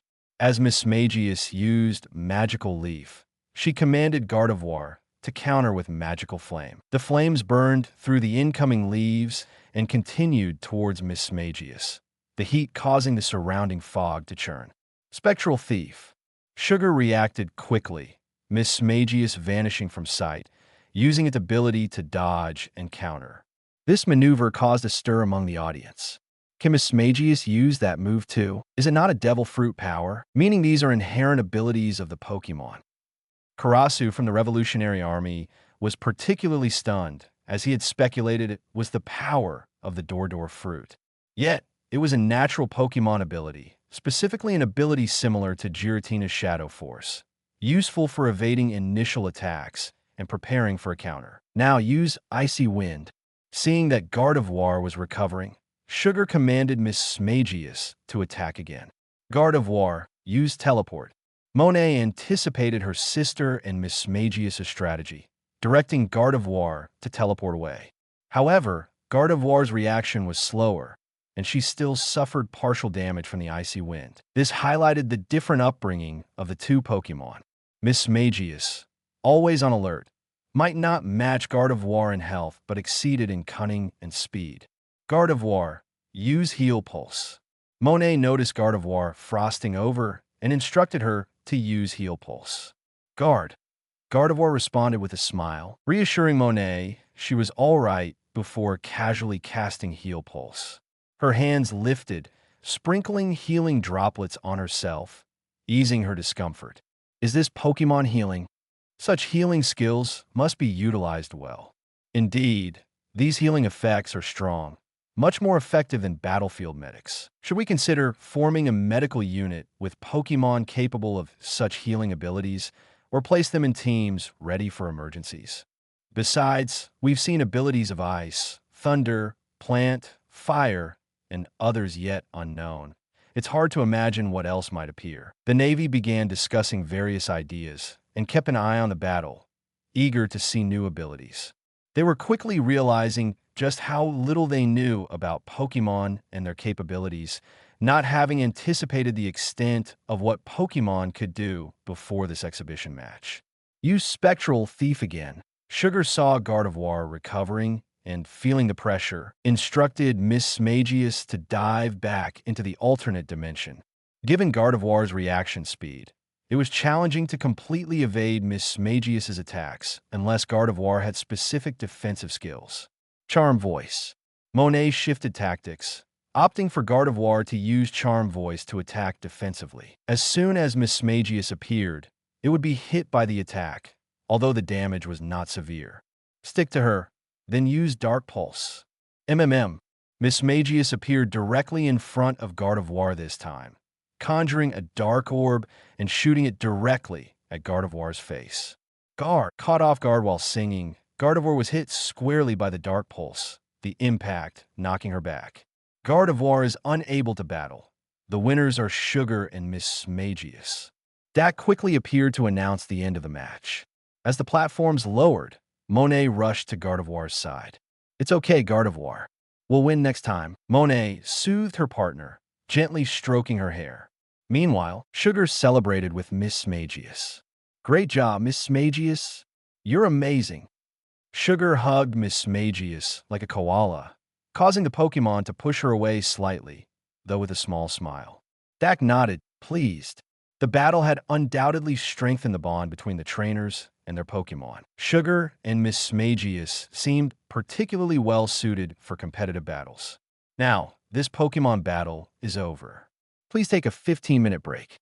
Afterward, my three partners will demonstrate just what Pokémon are capable of. Dak made a brief announcement and left, giving the audience time to discuss the battle and prepare for the upcoming demonstration. He was now more focused on his task panel. Main quest, Breeding Lesson 7, Battle completed. Reward, First Generation Pokeball Manufacturing Machine. The manufacturing machine was placed in the production room for Monet to study. Dak was eager to see what the next main quest would be. Main quest, Breeding Lesson 8, Education, Description. As a breeder, you have many responsibilities for your Pokémon. You're not only their guardian, but also their teacher, educating them in various skills and ethics. Please educate at least 50 Pokémon. Reward, Global Pokémon Terminal. Global Pokémon Terminal connects to all screens across worlds where Pokémon Island is present, allowing them to broadcast any event or competition organized by the Mystery Hatchery House. Additionally, the Pokémon Dex gains network capabilities within Pokémon Island. End of Chapter 114. Chapter 114. Dak didn't have time to analyze the abstractness of the new mission and its rewards. The main event was about to start. After Giratina's battle, Dak needed to announce matters related to the Pokémon School. The new mainline mission could obviously leverage the Pokémon School to speed up completion. The upcoming battle between Giratina, Darkrai, and Sceptile was purely for show. The battle between Gardevoir and Miss Smagius could be considered a real fight, no different from a standard Pokémon battle. But Giratina and the others were different. The power levels of the three Pokémon were vastly different, making it impossible to have an evenly matched fight. The world rules of Pokémon Island closely resembled the original Pokémon world. Pokémon could only be compared to other Pokémon, unlike the world of One Piece, which had humans, sea kings, fishmen, and other various creatures requiring a universal template to estimate levels. Thus, Pokémon on Pokémon Island could fully display their true levels without considering other creatures or races.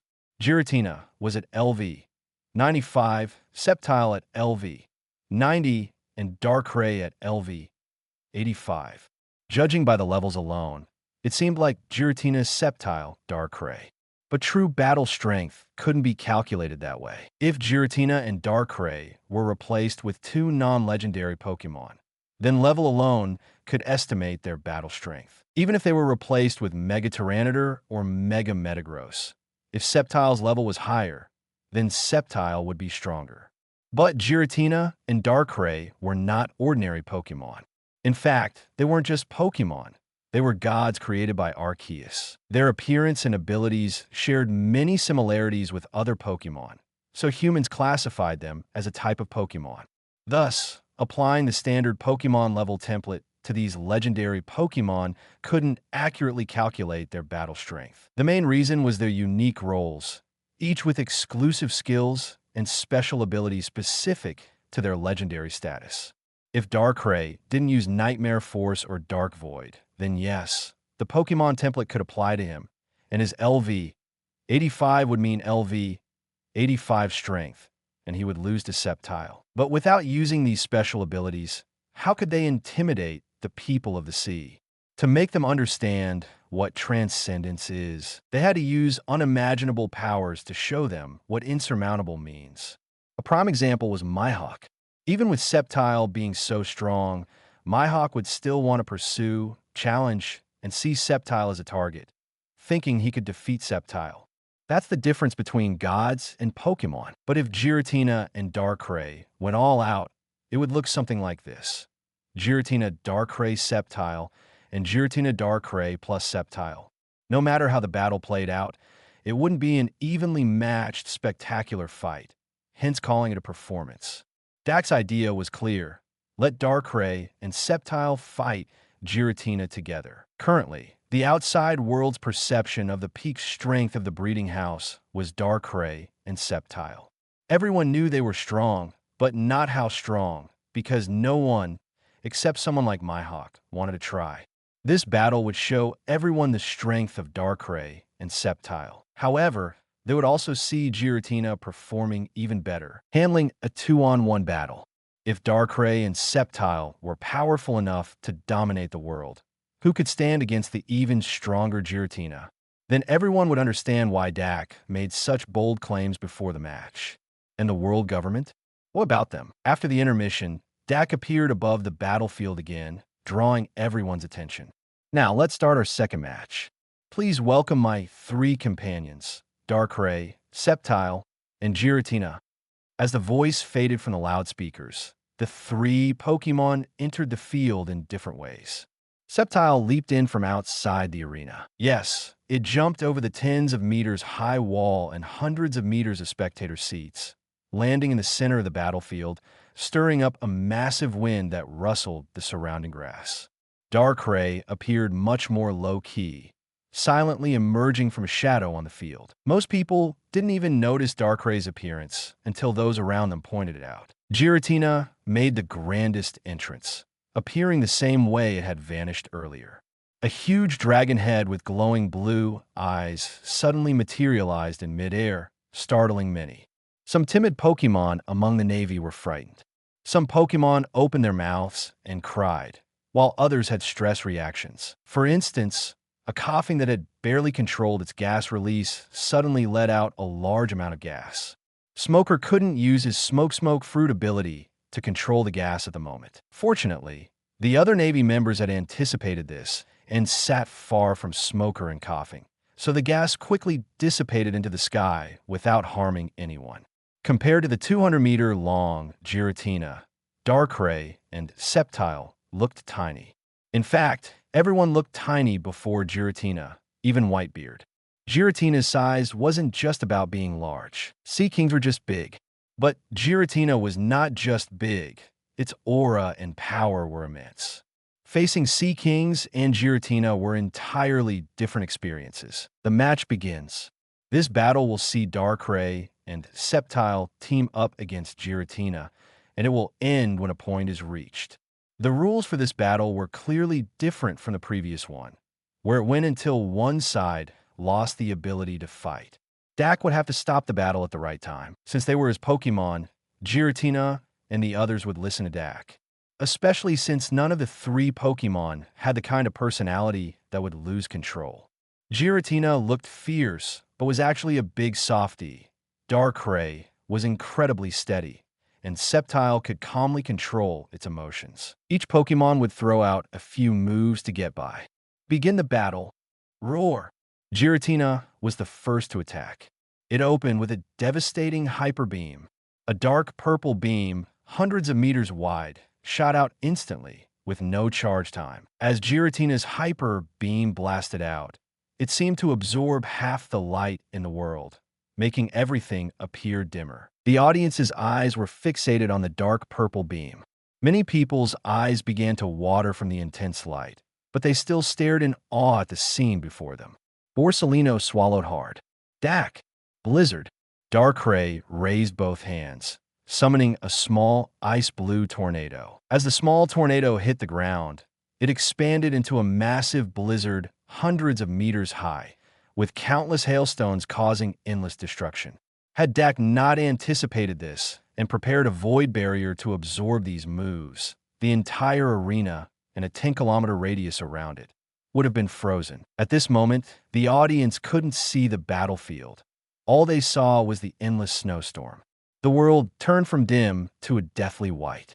Though they couldn't feel the damage or cold from the blizzard, the sight alone left an indelible impression on their minds.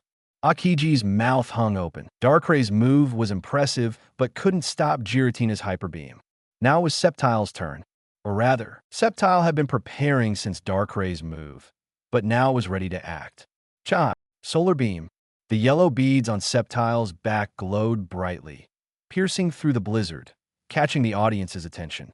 Then, an incredibly hot white beam shot towards the dark purple beam. The intense heat slowed the blizzard, melting countless snowflakes and hailstones, filling the arena with steam.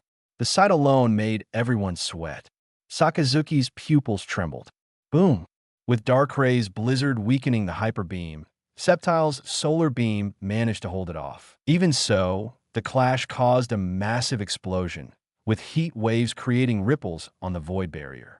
Without using their unique abilities and exclusive moves, Sceptile's strength was sufficient. The three Pokémon paused the battle, understanding the purpose of this fight. Darkrai then used Dark Void to absorb the steam, clearing the view for the audience. Even Dak was curious about the destruction these three could cause. As for repairing the arena, that was a built-in feature, so Dak didn't have to worry. Otherwise, fixing the arena alone would cost him a significant amount. After about 30 seconds, the scene became clear again. Wow! The audience erupted, staring in awe at the massive crater before them. The once flat ground was now a depression, dozens of meters deep. The surrounding area was charred, clearly the result of the explosion's aftermath. End of Chapter 115. Chapter 115, luckily, we have this barrier. If we encountered these three guys fighting outside, we probably wouldn't have the strength to save anyone else. Quite scary. With this kind of power, destroying any organization wouldn't be difficult. I wonder how the legendary three ancient weapons compare to these three Pokémon. The stronger the person outside, the more they understood how terrifying what they had just witnessed was, and the more they grasped the disparity. For ordinary people, however, the moves unleashed by those Pokémon and the powerful figures on the seas seemed indistinguishable. To them, both were world-ending catastrophes. The most troublesome moves were those that could change the climate. Although they seemed like great skills for development, they could easily devastate a region. If more people obtained Pokémon in the future, some would undoubtedly use their power to wreak havoc on the seas. So, the Pokémon Alliance must create a new department to handle such situations. Considering all this, Sengoku had a clear guess in his mind. Back when he worked under Kong, he couldn't see the Navy situation clearly as an admiral, but now it was different. Every time he had to follow the orders of the world government or the celestial dragons to do something disgusting, he felt extremely uncomfortable. Yet, he couldn't refuse. Because if he refused the world government and the celestial dragons, there was no other force in the world that could fund the Navy. The Navy's expenses were not trivial. Even a moderately important project could cost billions of berries, which wasn't something they could afford easily.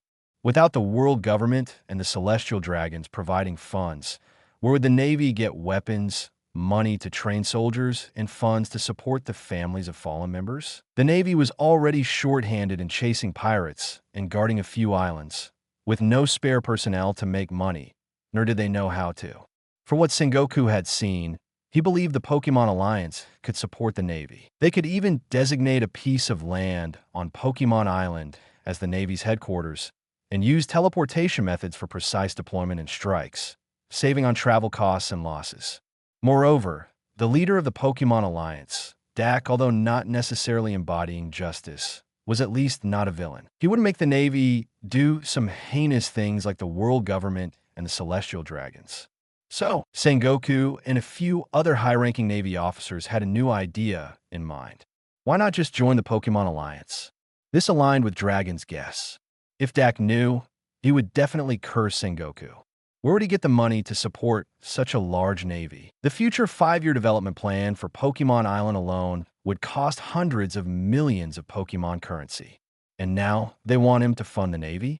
The Pokémon Alliance was ultimately a commercial alliance. Their only means of making money was through Pokémon-related services, not collecting protection fees like the world government and the celestial dragons.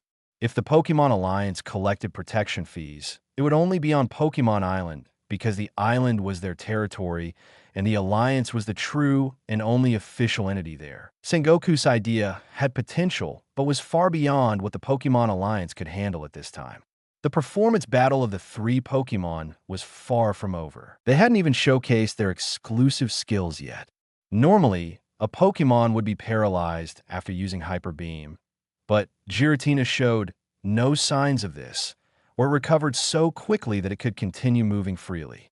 However, this time it didn't take the initiative to attack, but prepared to let Darkrai and Sceptile have their turn. Darkrai nodded silently, spreading his hands. Endless darkness instantly engulfed the entire battlefield, centering on him. Now the audience couldn't see anything again. They didn't need to see. They could just use their imagination. That's the move that knocked me out. The one that instantly defeated Marco. Can't see anything. It's all pitch black. Hey, Thatch, why are you so excited? Do you know this ability? Huh? No, I don't. The Whitebeard pirates got excited seeing this familiar move, as Marco was swallowed by this move in front of everyone. Those who hadn't experienced it couldn't understand the powerlessness of not knowing how they were hit. One moment, Marco's Phoenix Fruit was in full bloom. The next, he was lying on the deck, fast asleep. It was even scarier than Sea Stone. Sea Stone at least allowed a Devil Fruit user some mobility, though weakened. But this black hole would put people into deep sleep, possibly killing them before they woke. When the darkness receded, Giratina was lying on the ground, fast asleep. On the other side, Sceptile had charged up its solar blade, the blades on its arms glowing brightly, and slashed towards Giratina at a speed invisible to the naked eye. The only way people could tell Sceptile was attacking was because the light was so intense that even peripheral vision caught the source. Just when everyone thought the battle was over, Giratina suddenly opened its ghostly blue eyes, flipped over, and vanished, making Sceptile's attack miss. Shadow Sneak. It dodged that. Doflamingo's hands pressed on his thighs, veins popping on the back of his hands. Though weakened, his eyes and experience were intact. Sceptile's speed was the fastest on the seas, surpassing even Kizaru's glint fruit. Yet such an attack was dodged by Giratina. That ability to vanish instantly was too overpowered. With such a skill, who could ever hit this Pokemon? The moment Giratina reappeared, it was in the air, releasing a Draco meteor. It was like an ultimate version of Akanu's meteor volcano, with countless massive meteors raining down from the sky. Any one of these could destroy a third of Marineford, and there were hundreds of them. Sceptile stood confidently, eyes filled with battle intent, smirking. This level of attack was indeed terrifying, comparable to the tsunami once unleashed by that fat-headed fish, but still manageable. The real threat was if Giratina appeared behind them and unleashed this dragon-type move up close, which might be harder to block. But in this situation, Giratina clearly wanted to let his two big brothers show off more. Sceptile didn't hesitate.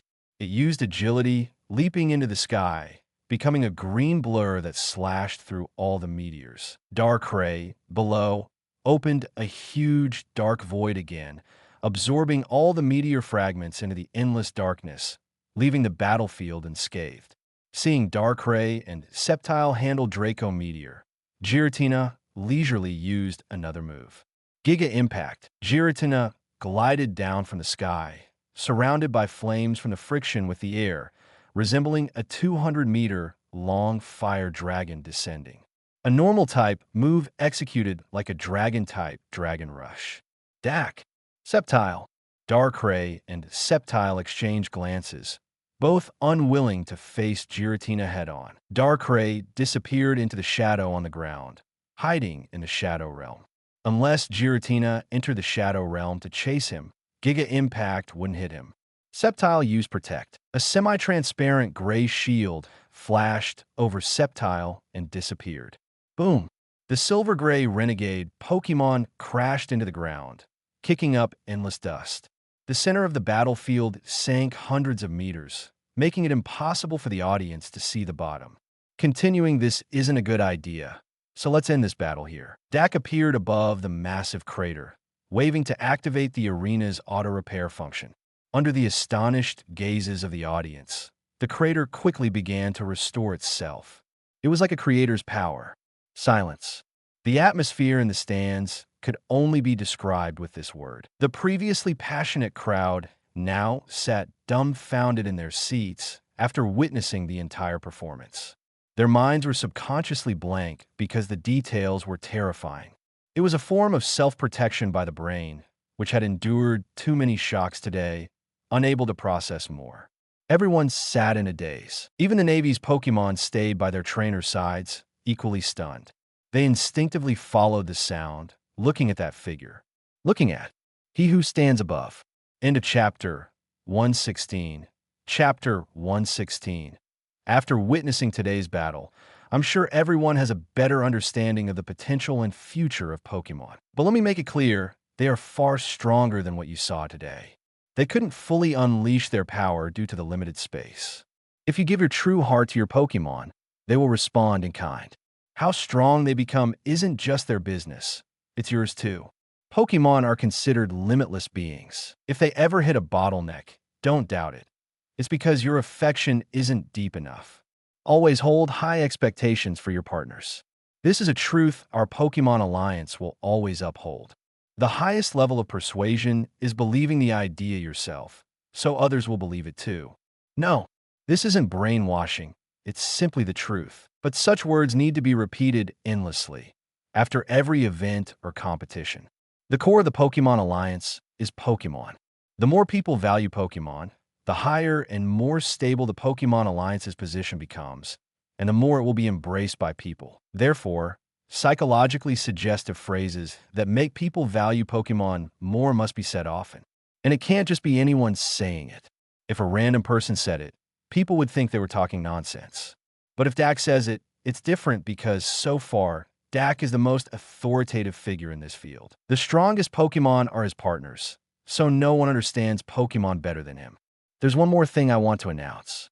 According to my development plan, our Pokémon Alliance will establish a Pokémon school.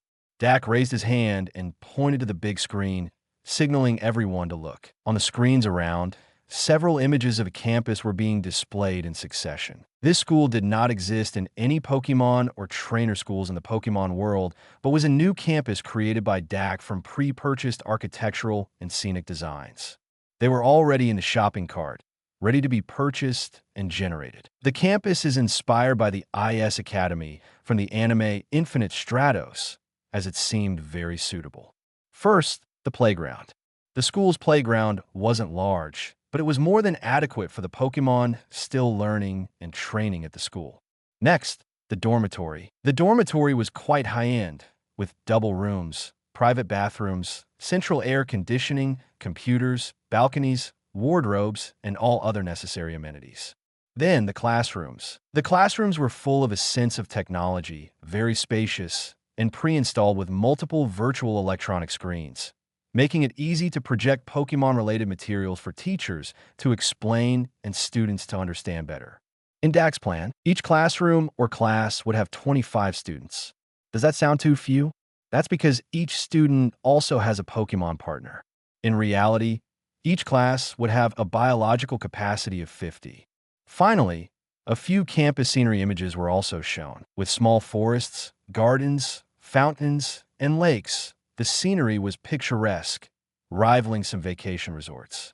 Such a beautiful campus and scenery were unprecedented for the people of the One Piece world. Indeed, the One Piece world had some unique scenic spots, like the Sabaody Archipelago, Water 7, and Fishman Island, which would be very attractive in any world.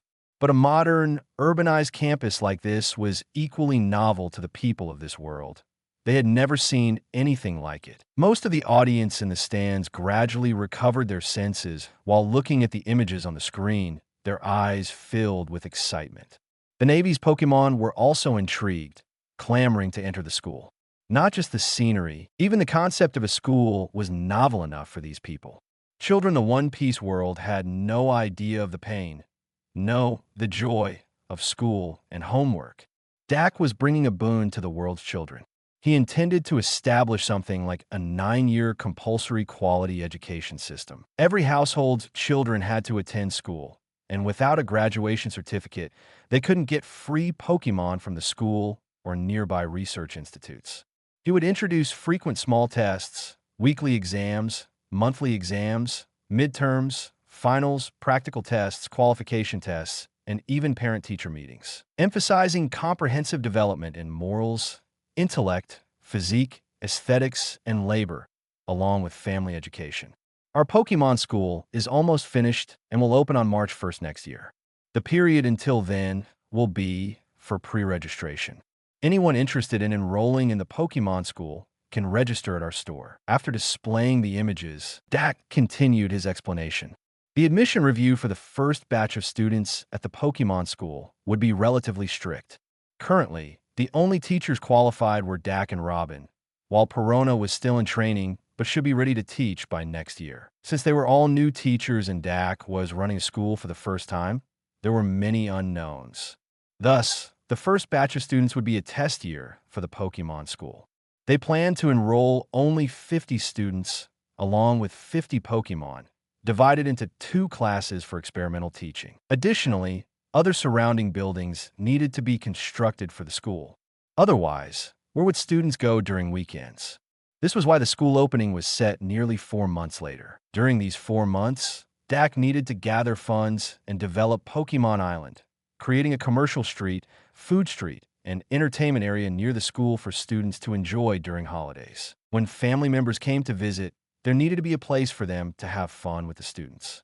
Lord Dak, what will the Pokémon School teach? Will it teach Pokémon-related knowledge? I saw rooms. Does that mean students will stay at the school long-term? What are the admission requirements? Is registration enough? Is the Pokémon School on Pokémon Island? Can you enroll without a Pokémon? Will we meet other Pokémon? The audience, now recovered, erupted with questions, filled with excitement and curiosity about the beautiful Pokémon School. Please remain calm. This is something for more than 3 months later. There's no need to rush. We have plenty of time to explain. First, our school will be on Pokémon Island, strictly managed by the teachers, ensuring no danger. Second, our school is residential. Students can only leave on holidays to visit the commercial street, food street, parks, etc., or go home to be with their families. You may not see it now, but it will be there in 3 months. Furthermore, our curriculum includes not only Pokémon-related knowledge, but also language, ethics, science, medical care, and breeding. Students can choose elective courses based on their interests, though there will be mandatory courses each year. How envious these kids are for not having to learn English. Lastly, there will be Pokémon in the school to help students with their studies. So even if you don't have a Pokémon, don't worry. You might find a lifelong partner in the school. Dak paused, thinking. Regarding admission requirements, he hadn't decided yet.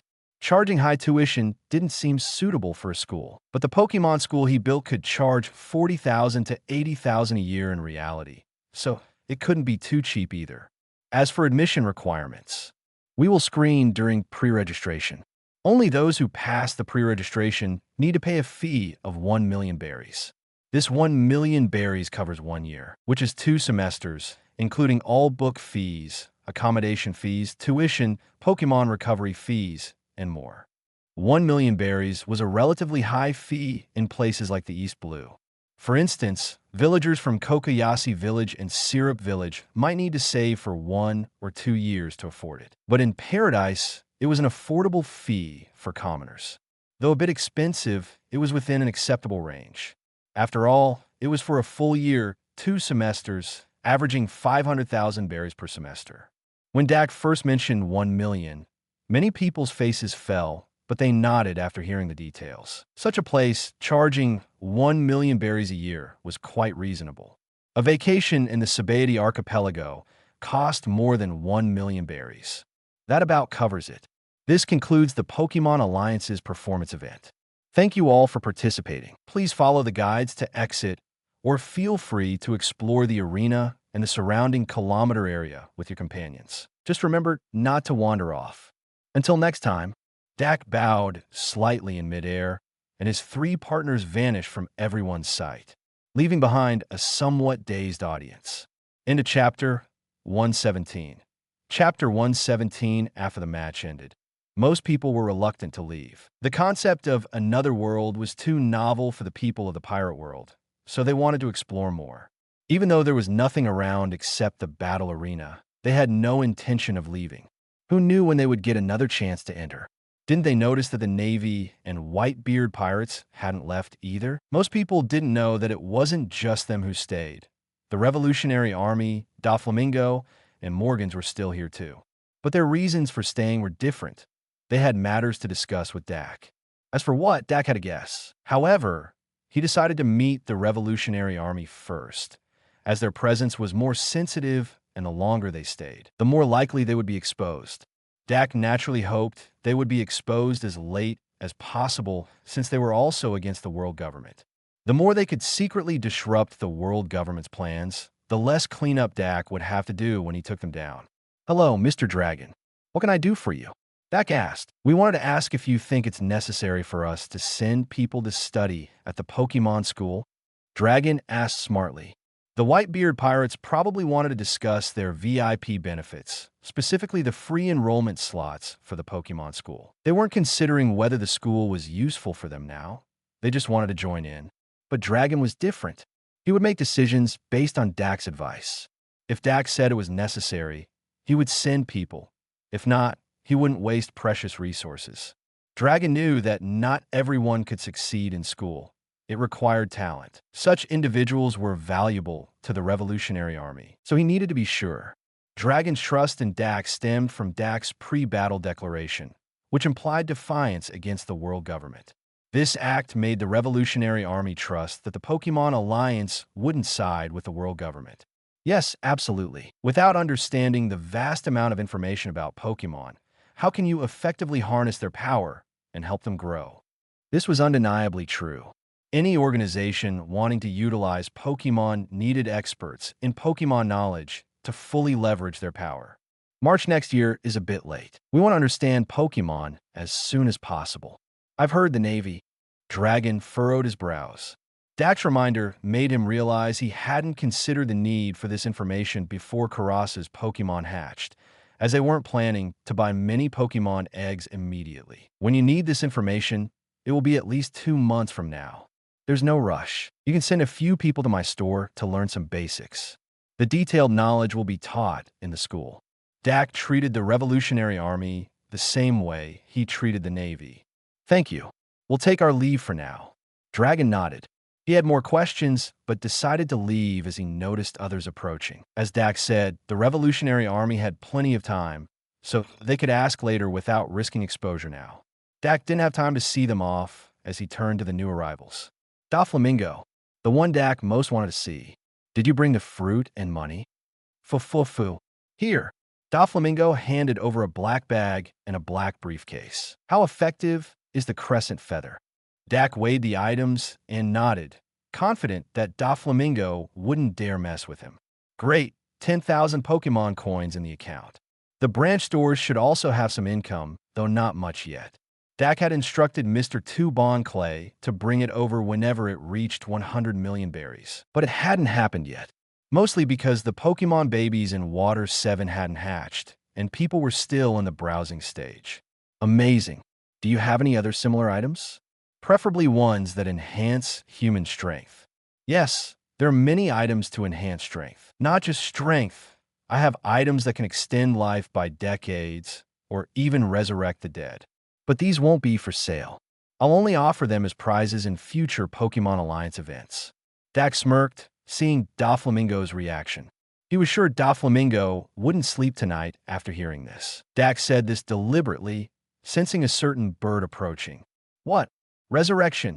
Morgan's shock made him stutter, barely managing to speak. He quickly bent down, scribbling furiously in his notebook. Perfect, just perfect.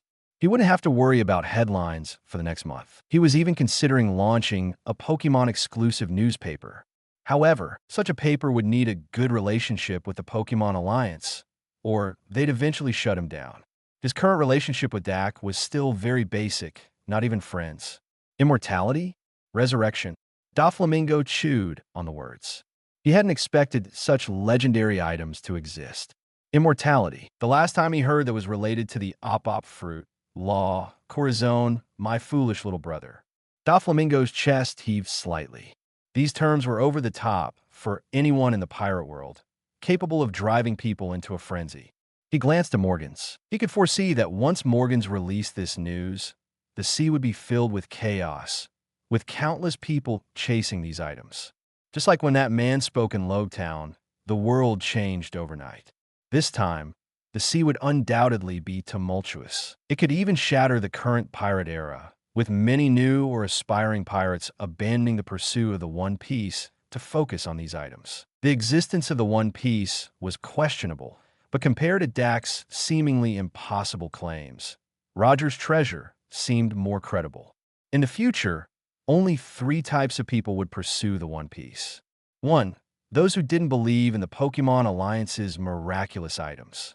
2. Those who sought the unique title and status of Pirate King. 3. Those fools chasing their so-called dreams. When will such a competition be held, and what are the rules? Doflamingo pondered, while Morgans asked directly. Unlike Doflamingo, who liked to predict the future, Morgans preferred seeking the truth and focusing on the present. At least a year from now. As for the rules, they vary with each competition, but they all relate to Pokémon. Those without Pokémon cannot participate. Dak had started to reshape this era. To transform the Pirate era into the Pokémon era, he had 2 significant obstacles: pirates and the world government. Now, Dak's actions were aimed at dismantling the pirate obstacle. I see. Well then, we'll talk more later. You've got enough material for 3 or 4 issues already. Dak didn't intend to spend more time with Morgans. What he said was sufficient for now. Progress should be gradual, or risks would arise. Doflamingo left without further words. Morgans, although reluctant, didn't dare linger as he saw Whitebeard and his group approaching. Hey Dak, do we have a spot for the Pokémon school? Whitebeard called out before even getting close, his voice loud and unconcerned about others hearing. Yes, that's correct. Do you have someone in mind? Let Thatch go. He's interested in becoming a breeder. Whitebeard patted Thatch on the head. Although others in the Whitebeard Pirates also wanted to attend, they prefer to support their comrade. All right, I'll register him. What about his Pokémon? Him. Thatch stepped aside to reveal a Munchlax with a round belly. This little guy wants to stay with me. Dak didn't ask how much Munchlax ate, only nodding. Staying with Thatch, a chef, was good fortune for Munchlax, very lucky. Munchlax was lazy, uninterested in battles, performances, or other activities, only thinking about eating and sleeping. Therefore, it sold for the base price of a green-quality Pokémon, 1 million berries. Dak didn't convert this money into Pokémon coins, planning to use it outside later. End of Chapter 118. Chapter 118, the Navy stayed until the end, waiting for Dak to finish talking with the others before approaching. Clearly, they had a lot to discuss, or something very important. Sorry to keep you waiting, Fleet Admiral Sengoku. No problem. There are a few things we'd like to discuss with you. Sengoku was accompanied by only Tsuru and Zephyr. Among the Navy's top brass, the 3 admirals still followed orders blindly. Borsalino had his own thoughts, but kept them to himself. So Sengoku only brought these 2 wise and steady individuals. One of the matters concerns the Pokémon School. Yes, aside from the slot we have with the Pokédex, our Navy should also qualify for pre-registration, right? Sengoku didn't ask about the Pokédex slot. After all, Whitebeard had already asked loudly, and Sengoku and the others were standing nearby, so they heard it even without trying. Of course, if they meet the criteria, they can enroll. Dak nodded. He hoped more Navy personnel would sign up. Since this was the first trial batch, Dak wanted students who would be more disciplined. Navy personnel were used to following orders and receiving guidance, so they should be easier to teach. We plan to have about 1,000 new Navy recruits who just finished training sign up. Sengoku didn't hold back, suggesting 1,000 recruits right off the bat. What about the other matters? Dak wasn't surprised by this. The Navy had never been shy about their intentions or attitudes. 1,000 recruits were actually a small number in Dak's eyes. Dak estimated that by the time school opened in March next year, pre-registration numbers could easily reach 100,000, including all kinds of people. Dak planned to establish 4 more branch stores in the 4 Seas and another on the Grand Line. With these branches, those who wanted to register but were too far from Water 7 would have a way to do so, increasing the number of registrants. The progress of establishing these branches depended on how many people joined the Pokémon Alliance after this performance and when Dak could acquire new high-level Pokémon. The former determined the establishment speed of the 4 Seas branches, and the latter determined the Grand Line branch. As for the locations, they would be in the busiest trade cities of the 4 Seas. These bustling cities usually had Navy branches and special teams to protect transactions. Furthermore, those who came to trade were often merchants from various islands or village representatives, like Jin from Kokoyasi Village or the goat caretaker from Syrup Village, who needed to purchase items unavailable in their villages. Opening branches in such places would help popularize Pokémon in the 4Cs. Places like Kokoyasi Village couldn't afford Pokémon for everyone. They were too poor. Even the cheapest Pokémon would be out of reach.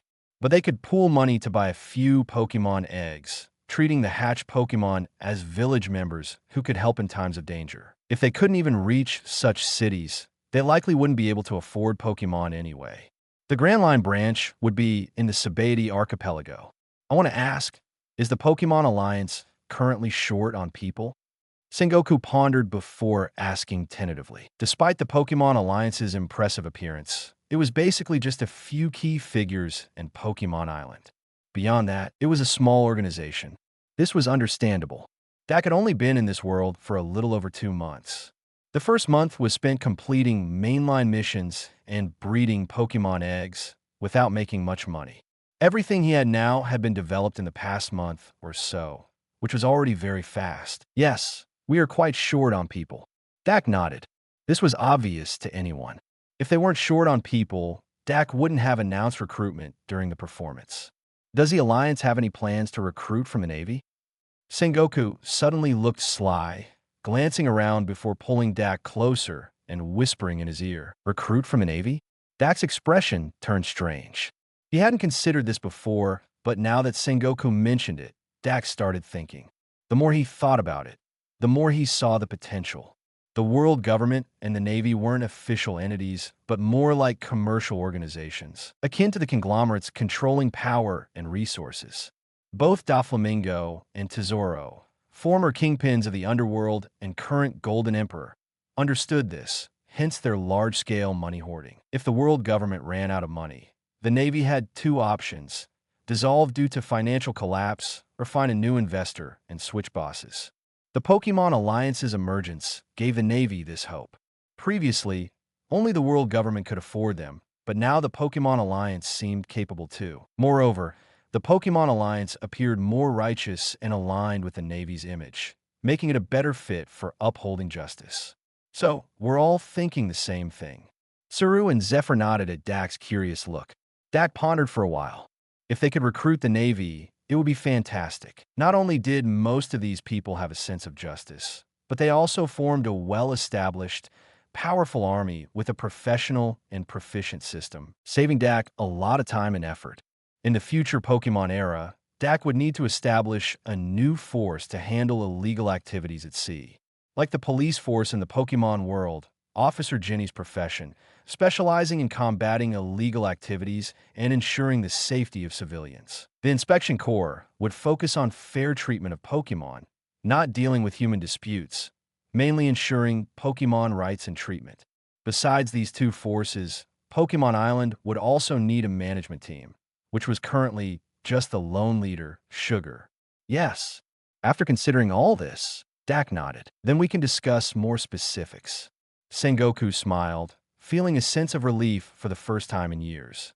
Finally, they could free the Navy from the clutches of the Celestial Dragons and the world government and take action against those despicable beings. When the time came, Sengoku vowed to lead the charge, raising his golden fist in front of the 5 fools of Mary Geos and asked, "World government, why rebel?" Not just Sengoku. Even Zephyr looked somewhat relieved, grateful he had stayed in the Navy as an instructor, thanks to Fleet Admiral Khan's persuasion. Otherwise, he might have missed the Navy's bright future. However, Saru seemed worried. She considered many factors, seeing both the pros and cons. Changing bosses wasn't easy. What would happen to the Navy's branches worldwide? How would the enlisted personnel react? Would the spies planted by the world government catch on early? Marineford was so close to Mary Geos, under the world government's nose. How could they prepare in advance? Saru also hoped the Navy could break free from the world government and the Celestial Dragons, but the difficulty was indeed high. Let me ask, what's the Navy's annual budget? Without considering new projects, just maintaining normal operations and daily expenses, it's at least 100 billion berries a year. How much? Dak was stunned, unable to process it. 100 billion berries, which was 100 million Pokémon coins. Haha. Dak laughed, unable to hold it in. With 100 million Pokémon coins, he could buy 10 max-level legendary Pokémon in the pirate world and annihilate everything. Buying the Navy wouldn't achieve that. That's not much. Sengoku shook his head at Dak's expression. No one knew better than him how much the world government and the celestial dragons collected annually in heavenly tribute. A single world government-affiliated country in the New World pays at least 5 billion berries annually. With about 20 such countries, the heavenly tribute from the New World alone could sustain the Navy and fund new research. Sengoku knew that for most people, 100 billion berries was an astronomical figure. When he first heard it, his mind went blank too. No wonder so many were willing to serve the world government. They were truly generous with money. The world government had nearly 200 member countries, with over 100 from the 4 seas and several dozen on the Grand Line. Yes, but we at the Pokémon Alliance don't collect heavenly tribute. We can't afford the Navy. Dak shook his head. The plan to recruit the Navy seemed far off now. It's okay. As long as we know we're on the same page, I can start making some preparations. As for the money, Sengoku looked at the vast world of Pokémon Island. He wasn't worried about the Pokémon Alliance's future ability to fund the Navy. Having confirmed Dak's attitude and the feasibility of his plan, Sengoku now had a clear idea of how to proceed. He then turned and left with the Navy personnel. End of Chapter 119. Chapter 119. On the night of the performance, Water 7 was brightly lit. Countless aspiring trainers sat by their windows, holding their Pokémon eggs and talking about a bright future under the moonlight. The next day, urgently printed newspapers were delivered across the seas, stirring new waves. Headlines: Pokémon Alliance established. The Alliance leader, King of Pokémon, the man who commands the strongest Pokémon. Introduction from the beginning. The era of Pokémon, an era of peace, a world beyond the world. What exactly is Pokémon Island? The fake 3 great weapons and the true 3 kings. Morgans had cleverly divided the content that Dak previously mentioned into separate reports. The first issue mainly covered the establishment of the Pokémon Alliance, the existence of another world, and the strength of Giratina and the others. These topics were enough for the world to digest for a while. The Pokémon School and the miraculous items would likely be covered in the next issue. Dak didn't have time to pay attention to what was happening in other parts of the pirate world. There were many new tasks to arrange at the breeding house. Bond continued managing various affairs at the branch store, handling the influx of people enrolling and buying Pokémon eggs. Bellamy went back to training with the Whitebeard pirates and Marineford, where Zephyr would undoubtedly give him more thorough guidance. Perona began learning about Pokémon judging from Dak, while also testing her Holo fruit abilities. Monet had a new task, researching the mass production of the first-generation Pokeballs, finding alternative materials with Gardevoir assisting her. Sugar needed to establish the right worldview, learn laws and common sense, and improve her cooperation with Miss Magius. Robin, while reading the Pokédex, was also thinking about how to teach the material, practicing by explaining it to Miltank. Icebug continued working on the sea train with his adoptive father and brother, Tom and Frankie, expected to complete it in over a month, after which Icebug would join the Alliance. As for the other members like Galdino, they continued their routine work in Water 7 while training. Dak himself had plenty of work. One task was to complete the Pokémon School and the surrounding facilities, which required a lot of Pokémon coins. This wouldn't be a problem after the performance, especially with the Revolutionary Army likely to purchase many Pokémon eggs in a month and the Navy buying more eggs to strengthen their forces before leaving the world government. Next, it depended on how much the people of Water 7 and Morgan's publicity would contribute, likely a significant income. Another task was finding squad leaders for the inspection corps. These leaders needed to be highly loyal to prevent corruption, and Dak needed to personally find such individuals. Now that the Pokémon Alliance was established, it was time to confirm various departments, which would be announced in a future Alliance meeting. All members, even the lowest-ranked ones, would attend this meeting at the Alliance base on Pokémon Island. A week quickly passed.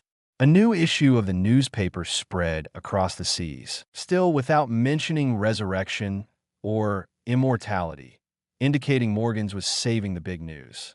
This issue focused on the Pokémon School, mainly attracting attention with its pictures. For the Pokémon Alliance, this week had seen many events. Firstly, many people wanted to join the Pokémon Alliance, including many families, clearly seeking security. For those without even a Pokémon egg, Dak's response was clear: they were not welcome. The breeding house lacked funds, and its own members didn't all have Pokémon eggs, so they couldn't provide for newcomers first. Moreover, these people had no useful skills, mostly idle individuals. The Pokémon Alliance needed capable people, not freeloaders. Despite this, the Alliance still gained 1,000 new reserve members. These were aspiring trainers who had previously bought Pokémon eggs, but they were more than just trainers. Their real-world skills or their family skills made them valuable. For example, one member was a shipwright with excellent craftsmanship, useful for the Alliance's development. Even if his skills weren't needed, shipwrights were strong and had some combat capability.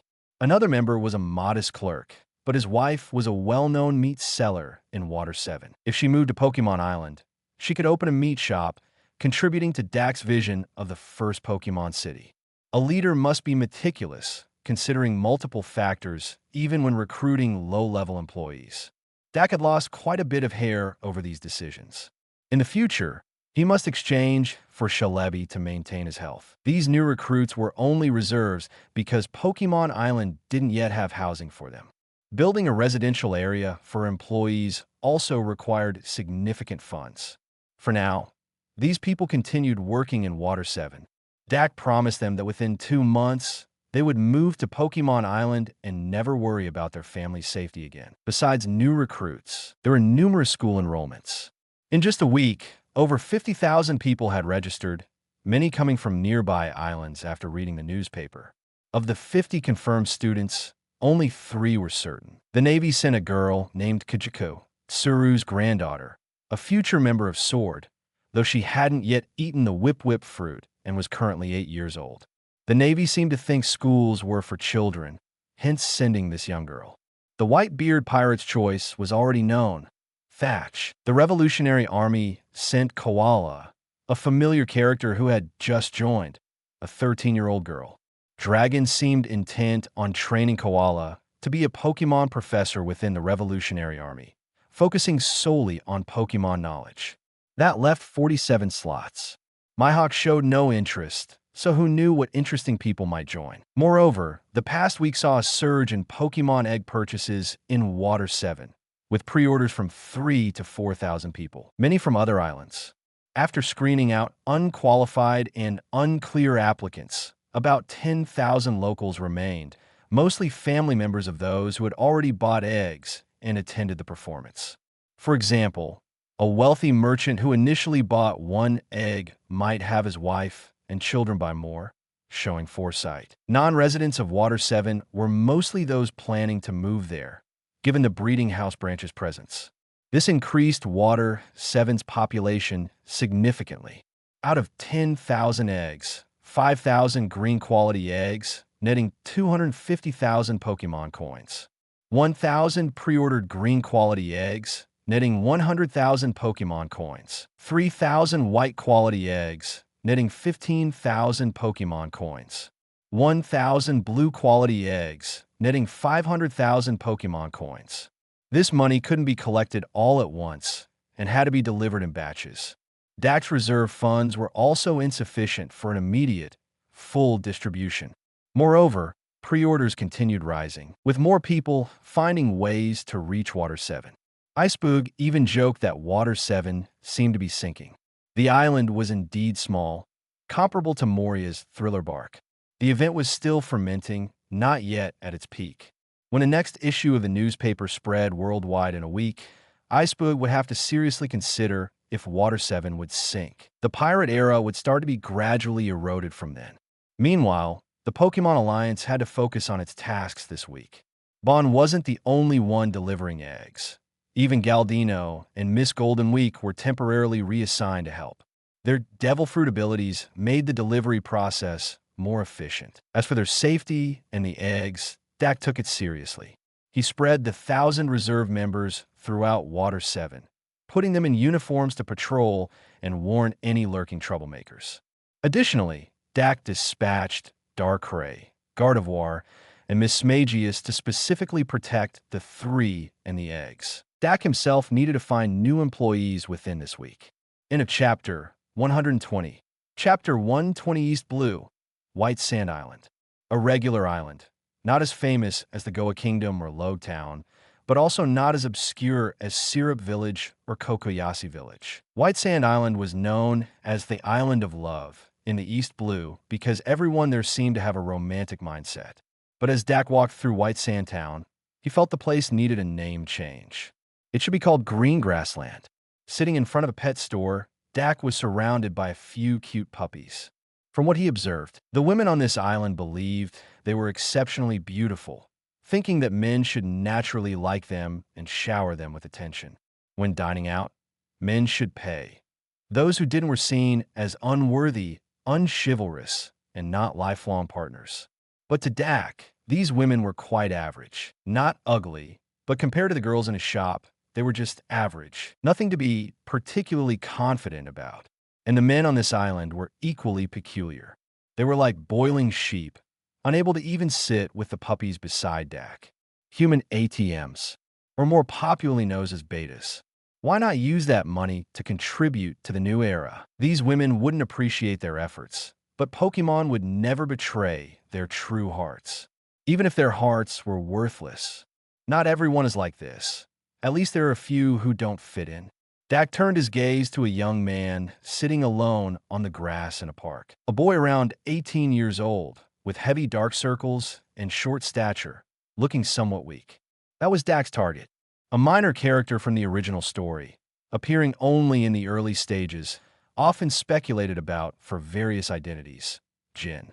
But now the problem was Dak didn't know what to say to him. He couldn't see any ambition in Jin, who seemed like a modern university student without dreams, just drifting through life. As Dak was lost in thought, someone unknowingly walked over and sat beside him. "Do you know how long I've loved her?" Dak turned his head in confusion to see a bearded man, seemingly ready to teach him, a lost youth, about love. "I've loved her for 38 years. She's now married, but I still love her." "Move." Ignoring the man, Dak pushed him aside, a flash of inspiration hitting him. He stood up and walked toward Jin lying on the ground, noticing an interesting scene. The man looked puzzled as Dak approached a boy, watching him talk to a woman with a look of deep affection. Dak didn't know what the man was thinking, but he realized he had been wrong. Jin hadn't escaped the island's essence. He was also like the boiling sheep. At that moment, Jin was talking to a young woman, stammering and unable to form a complete sentence, watching her walk away with a sigh. Dak knew it was time to act. He stood behind Jin, using a trace of Conqueror's Haki to create an invisible aura around him. Time doesn't necessarily breed affection. In love, there's no heavenly reward for hard work. Love needs timely stop-loss. If you don't see a response, don't keep clinging. If you get hurt, it's your own fault. Looking for sugar in broken glass will only make your mouth bleed. Dak walked past Jin, feeling his gaze focus on him. "The one you crossed mountains and rivers to see won't remember you. She'll only remember the one she crossed mountains and rivers to see." Jin said nothing, staring blankly at Dak. Though he didn't fully understand what Dak was saying, Jin felt this person seemed very impressive, exuding a kingly aura. "People call me the King of Love." Dak slowly lifted his chin, gazing at the clouds, giving Jin a view of his jaw. Jin looked up at Dak's nostrils, puzzled. When did the Pokémon Alliance's leader become the King of Love? Oops. He forgot he was now a public figure. "The King of Love is just my side job." After a moment of silence, Dak lowered his head, looking at Jin. "Whatever. Shouldn't a big shot like you be on the Grand Line? Why are you in this small town?" Jin was indeed an unusual person. Dak dared say even big figures wouldn't remain so calm meeting him. But Jin did, no matter his mindset, showing he wasn't a normal person. This was good. Normal people have normal limits. Only abnormal people can exceed normal limits. To become strong, One must first become abnormal. Mr. John, come with me and work for me. She doesn't want to talk to you, waiting for you to leave. Your pathetic state is like a dog. Woof, woof, woof. Before Dak could finish, the puppies beside him barked. He patted their heads. You're very cute. My name is Jin. What are you trying to say? Jin glanced at the departing woman, sighed, and looked at Dak. Mr. John, cherish those who cherish you. Abandon those who disdain you. Time is a good thing. It reveals true hearts and human nature. Don't worry about losing her. You never had her. Think about who worries about losing you. My name is not John. I'm Jin, and I don't have such a person. That's great. Jin frowned at Dak, thinking of hitting him if he wasn't a big shot. I'll say it again. Come with me. I can unlock your potential, let you stand above thousands. You'll have new partners and see who truly values you. Fine, I don't really want to stay here anyway. I'll go with you. Jin, confused, scratched his head and stood up, casually agreeing. Good. I'll help you find the meaning of life and new ambitions. Dak nodded, turning to leave. Frankly, future Pokémon Alliance members will be highly sought after by the opposite sex. Jin would realize what he craved now was the least valuable. Is that so? Whatever. Jin shook his head, following Dak.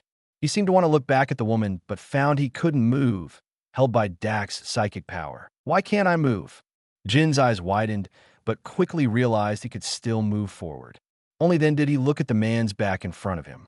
Since you've decided to leave, don't dwell on the past. In a year, I'll make you someone she can't even look up to. Jin opened his mouth. Dak's many words had finally moved him with this last sentence. He stopped struggling and stopped thinking about looking back, lowering his head and walking forward until he found himself on a lawn. He then looked up. He had entered a new world, in a new era. In the afternoon, after Robin briefed him, Jin was sent to train with Bellamy. Dak had high expectations for Jin, hoping he would become the future deputy head of the inspection corps, Bellamy's right-hand man. The reward was the same as before, 10 Pokémon eggs of random quality. This time, unlike Bellamy's situation, the Navy got a purple quality egg, while the Whitebeard pirates didn't. Jin regretted it the same day. He shouldn't have let Dak talk him into joining the Pokémon Alliance. This hellish training was unbearable. He'd rather be a boiling sheep. Dak didn't care. Since Jin was already roped in, there was no escape. He was incredibly busy, even needing to visit the Whitebeard pirates. Bellamy's tuition eggs had hatched. The Navy had no special situations, with 10 known Pokémon hatching. But the Whitebeard pirates were different. With fewer Pokémon, the 10 new ones were unfamiliar, causing some chaos. And Dak was curious about the purple quality eggs hatchling. With some time, Dak immediately headed to the Moby Dick. Upon arriving, he felt a familiar sense. Dad, little egg fell into the sea again. Idiot. Flamenco, you're a devil fruit user. What's the point of you jumping in? Dad, Slugma, set the mast on fire. Dad, come see.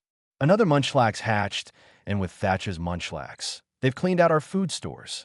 Calm down, my foolish sons. Look at yourselves. Marco, think of something. Me?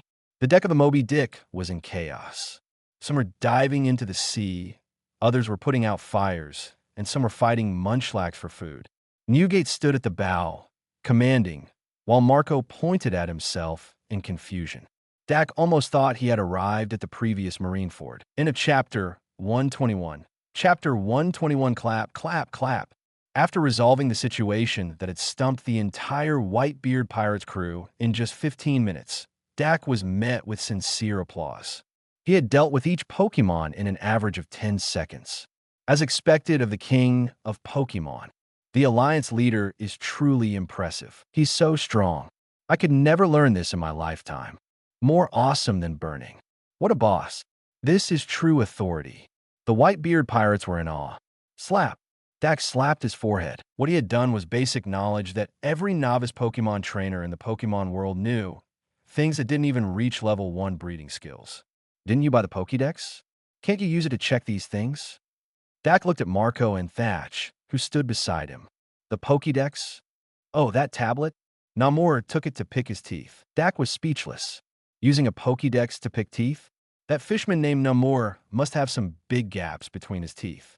After another 15 minutes of instruction, the more intelligent members of the Whitebeard pirates finally understood how to use the Pokédex. Wow, this thing is amazing. Yeah, if we had this before, we wouldn't have been so embarrassed. Look, I found it. Happany's 2 evolutions are so chubby. No wonder Happany likes to hold a stone in its pouch. The crew gathered again, chatting excitedly. Dak, why can't we find Darkrai and Giratina in this? Because they're too rare. Dak didn't directly say that these 2 were legendary Pokémon. He didn't plan to promote the concept of legendary Pokémon in the One Piece world just yet. There are many Pokémon species that haven't been discovered yet. The ones in the Pokédex are just the ones known so far. Dak gave another explanation, which was also true. What? Even you don't know? Yes, in the world where Pokémon were born, new Pokémon are still being discovered. So, the types of Pokémon are endless. The same Pokémon species might have multiple evolutions. You'll learn more by looking at the Pokédex. Dak wasn't shy about admitting this, as he believed it was nothing to be ashamed of. In the future, as people study Pokémon more, they will surpass his knowledge. Lying now would only cause problems later. All right then. By the way, Dak, can you take a look at this kid? He doesn't seem very energetic. Thatch led Dak to Jozu, who was holding a seemingly weak little creature. Dak looked at Jozu's large frame, using his psychic power to float up and look closer. This was the purple quality Pokémon, an Aaron, a small, silver-white creature with dull, blue eyes. Hungry. Dak immediately identified Aaron's problem. He was no longer a novice breeder. Though not a master yet, he was a level 4 breeder, considered a high-level breeder. At level 7, he could be considered an experienced breeder. At level 10, he would be a master. But I've been feeding him, and he doesn't eat. Thatch was puzzled, pulling out a specially made cake and offering it to Aaron. The little guy turned his head away, showing resistance. Check the Pokédex more often. This little guy is made of steel, so he eats iron and similar materials. Dak tapped Aaron's head gently. It wasn't as hard as expected, with a softness that could be pressed down with force. This was because Aaron was still in its juvenile stage. Once it matured, its armor would become much harder. The hardness of its armor depended on how much iron it consumed during its juvenile stage. Dak explained this to Thatch and Jozu, who listened intently. As a father figure, Whitebeard also came over to listen, valuing his son's growth. Blamenco. Whitebeard called out to Blamenco after hearing Dak's explanation. Blamenco looked confused, sensing something ominous. What happened next was no longer Dak's concern. It seemed to be Blamenco's fate. Upon returning to the breeding house, Dak remembered something due to this incident. Let's get Perona a partner, and also Robin. Having only Miltank might be a bit challenging for her when teaching. Dak rubbed his chin and opened the Pokemon, searching under the Pokemon category. Robin needed a Pokemon to assist in teaching. Such Pokemon were rare, usually those with special abilities. Choosing between Porygon and Rotom, Dak opted for the latter. Porygon on the left, Rotom on the right. Porygon was best suited for virtual and electronic worlds. Though it could exist in reality, it seemed out of place there. Robin preferred books to electronics, making Porygon a poor match for her. Rotom, however, was versatile. It could enter the Pokédex to assist in teaching, speak human language, and control various household appliances. Dak spent 4,000 Pokemon coins on a blue-quality level 30 Rotom, about 50 years old. He didn't scrutinize much. Rotom's job was to help Robin teach, not fight, so its combat ability and quality were irrelevant. Only its knowledge was important. According to the Pokemon description, this Rotom loved learning and had amassed a lot of theoretical knowledge over 50 years, making it a good match for Robin. Rotom appeared with blue sparks, greeting Dak. Hello, Rotom. Follow me. Dak looked at the sparking Rotom, remembering that in the original series, Rotom spoke because it entered the Pokédex. It used the Pokédex to produce human speech, not Rotom itself. Dak led Rotom to the workshop, found a Pokédex, and let Rotom enter it. Hello, Dak. Each Rotom had a different personality. Most liked to prank, Ash's Rotom was more innocent and obedient, and Dak's was calm and collected. Though all had electronic voices, the personal emotion was strong, making it clear this Rotom was scholarly. "Hello, Rotom. Are you my trainer?" "Nope." Dak shook his head, leading Rotom out of the workshop, pointing to Robin reading a Pokédex book in the store. "She is. Can I greet her?" "Of course. Robin loves reading and learning. You'll be great partners." "I like learning." Rotom nodded, cautiously approaching Robin. Robin, though engrossed in her book, was instinctively aware of her surroundings from years of experience. She immediately noticed Rotom approaching. She looked curiously at the strange-looking Pokémon, then at Dak. "Robin, this is Rotom. It will assist you in teaching." "Rotom?" Robin was surprised, recognizing the Pokémon. However, Rotom's current form didn't match what she saw in books. "It's in Pokédex form now." Rotom waved and greeted Robin. "I see. It can control appliances." "Hello, Rotom. I'm Nico Robin. Call me Robin. This is Miltank, my partner." Robin shook Rotom's hand and hugged Miltank on her lap. Miltank waved, smiling at its new partner. Miltank wasn't the baby it used to be, now noticeably plumper. Dak wondered if Robin's thick thighs could bear the weight. "Leader," Monet's voice made Dak shiver. A sickly sweet tone. Since hanging out with Gardevoir, Monet had become somewhat of a green tea character. "What do you want?" "I want an assistant Pokemon too." Monet looked enviously at Robin and Rotom. Her research was also tough. "All right, I forgot. My apologies." Dak realized this. While Porygon couldn't help Robin, it could assist Monet. Porygon's computational power far exceeded human brains and Rotom, making it top tier for research.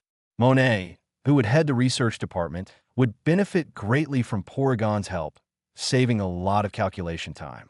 So Dak spent 10,000 berries on a blue-quality, level 30 Porygon 2.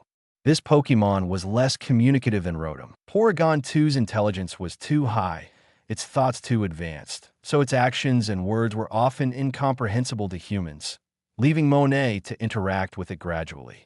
Then, Dak asked Perona what kind of Pokemon she wanted. She wanted a cute little bear. End of Chapter 122.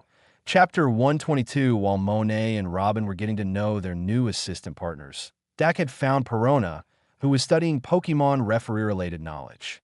This included, but was not limited to, rules for various competitions, such as battle tournaments, coordination contests, breeding competitions, and fishing tournaments. This required a lengthy study period, not including practical experience. Dak, unfamiliar with this area himself, had bought some books from the Poke Mall for Perona. "What kind of partner do you want, Perona?" Dak asked as he approached her.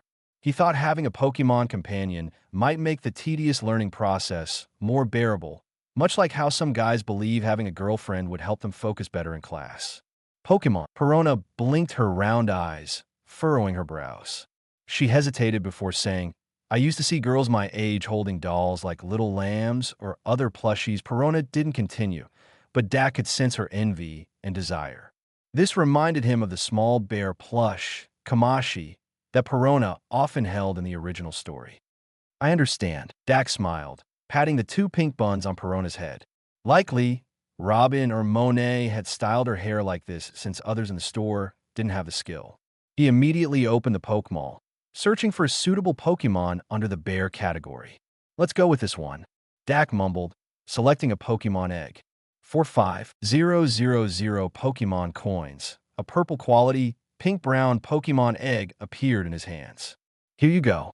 Dak handed the warm egg to Perona. "For me?" Perona, still a bit dazed, cradled the egg in her arms. "Yes, take good care of it. This little guy might be quite strong. After all, it's a bear." "I will. I'll take good care of him," Perona promised, smiling at the egg in her arms. She finally had her own Pokemon. She had been secretly envious of everyone else in the store having Pokemon partners, even though she didn't show it.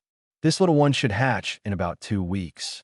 When the egg starts to glow, come find me or your sister Robin." Dak thought for a moment. Typically, Pokemon eggs take a month to hatch, but the store's sun lamps speed up the process to 2 weeks. "Got it." Perona noted the time frame.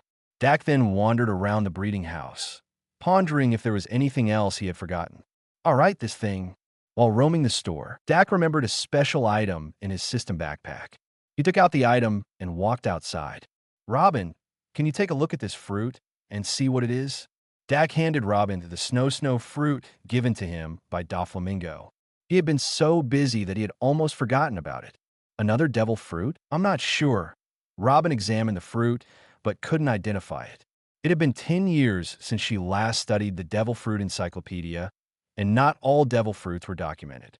For instance, the dung fruit might exist, but wasn't listed in the encyclopedia for unknown reasons.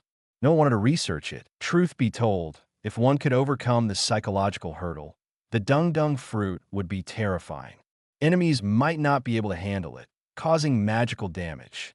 Imagine Blackbeard, who ate the dark fruit, encountering a dung user, one devouring dung, the other spewing it. Its attack might be low, but its insult level would be sky high.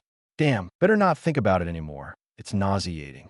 This is the devil fruit Doflamingo brought as payment for our deal. I don't think he would deceive us. Dak believed Doflamingo wouldn't dare trick them. Doflamingo feared death, especially after witnessing the power of the Pokémon Alliance and knowing they could obliterate his entire family. There's still uncertainty. Robin didn't trust Doflamingo. In her view, underground leaders couldn't be trusted because honest ones couldn't survive there. True, Doflamingo only kept promises with stronger beings. Let Monet decide. Dak decided to let Monet choose whether or not to eat the devil fruit. When informed, Monet immediately agreed to eat it. I'm too weak now. I don't want to always stay in the breeding house.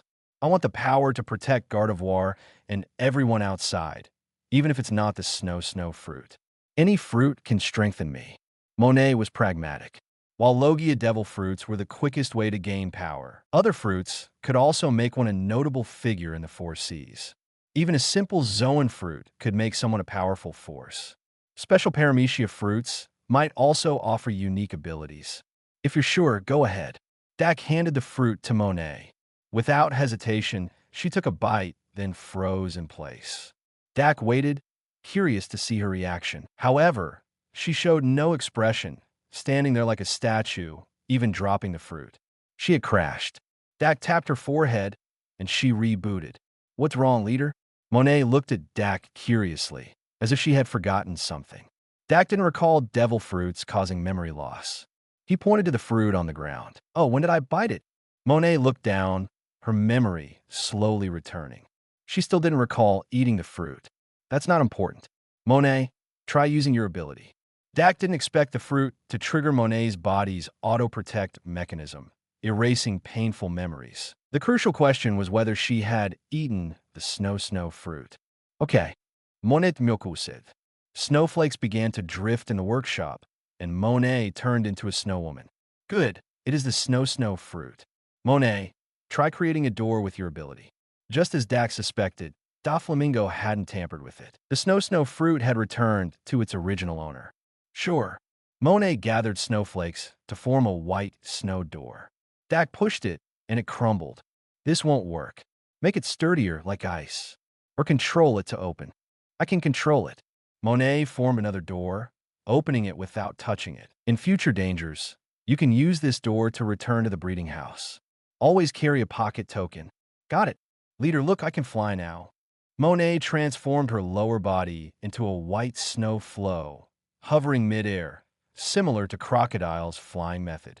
When researching, practice your abilities with Gardevoir.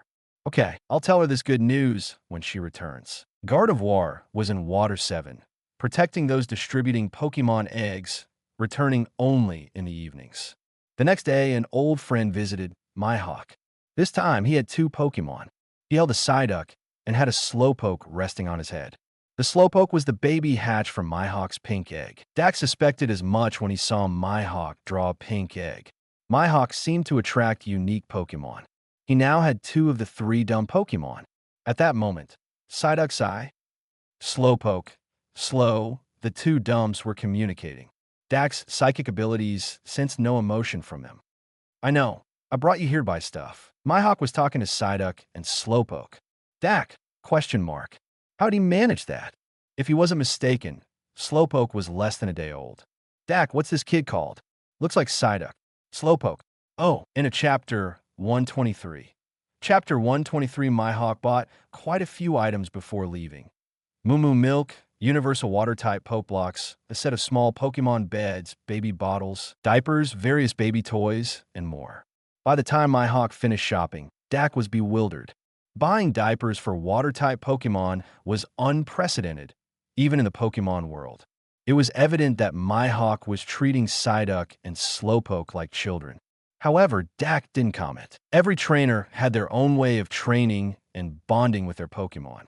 Some saw Pokemon as partners, some as children, and others even saw Gardevoir as their master ahem.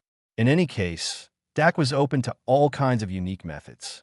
Mihawk's approach was relatively normal in comparison. 3 days after Mihawk's departure, a new guest arrived at the breeding house. This guest was previously unseen and had stumbled upon the breeding house by chance, making them a lucky visitor. On this particular day, Robin was, as usual, engrossed in reading the Pokemon Encyclopedia in the store's main area. Occasionally, Rotom would chime in with information not found in the encyclopedia. Meanwhile, Miltank was napping on the grass, her ears perking up at the sound of the door opening. "Huh? Where am I, Mama?" a soft, sugary voice called out, waking Miltank. However, Miltank wasn't annoyed. She could tell the voice belonged to a child, and Miltank adored playing with children. Miltank got up, excited to meet the new guest, only to be startled by what she saw. It was indeed a child, a cute, pink-haired girl. However, this girl was over 4 meters tall. Miltank! Miltank's eyes widened as she saw the massive yet adorable pink-haired girl peering into the store, her eyes filled with tears. Miltank turned helplessly to Robin, who was also frozen in shock at the sight of the girl. Robin wasn't stunned by the girl's size, though it was surprising. She had seen giants like Saul before. What stunned her was the girl's pink fishtail. A mermaid. Robin recalled the term. The mermaid caught her attention not just because of her large size, but because she was a mermaid, a creature Robin had read about but never seen in person. A mermaid? How fascinating. It looks a lot like a sea king. Rotom, full of curiosity, floated over to the giant mermaid girl. Who are you?" Shirahoshi, the mermaid princess, clung to the doorframe, shivering but holding back her tears. This Shirahoshi was not as timid as she would be 10 years later, as her mother, Queen Otoheim, was still alive and she hadn't been marked by Vanderdecken yet. "I am Rotom, a partner of Nico Robin." "Hello, mermaid." Rotom greeted her with its electronic voice.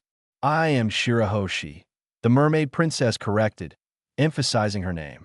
"Welcome. Would you like to come in?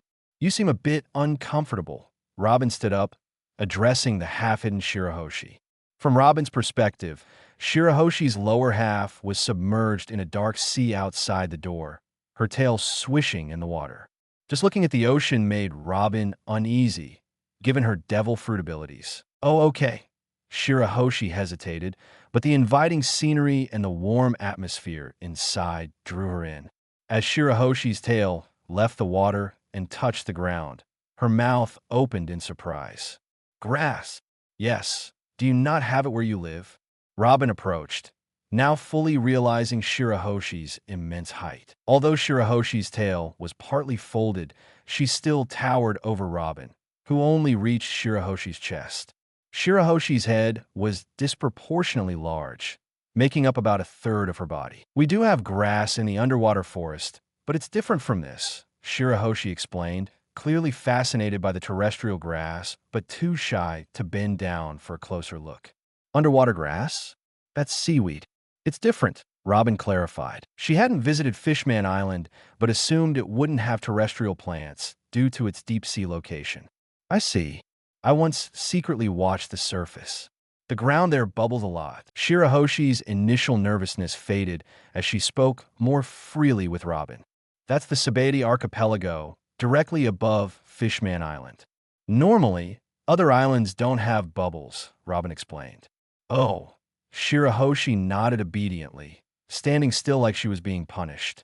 Robin couldn't help but laugh, covering her mouth. "Why are you laughing, big sister?" Shirahoshi asked, confused. "It's nothing.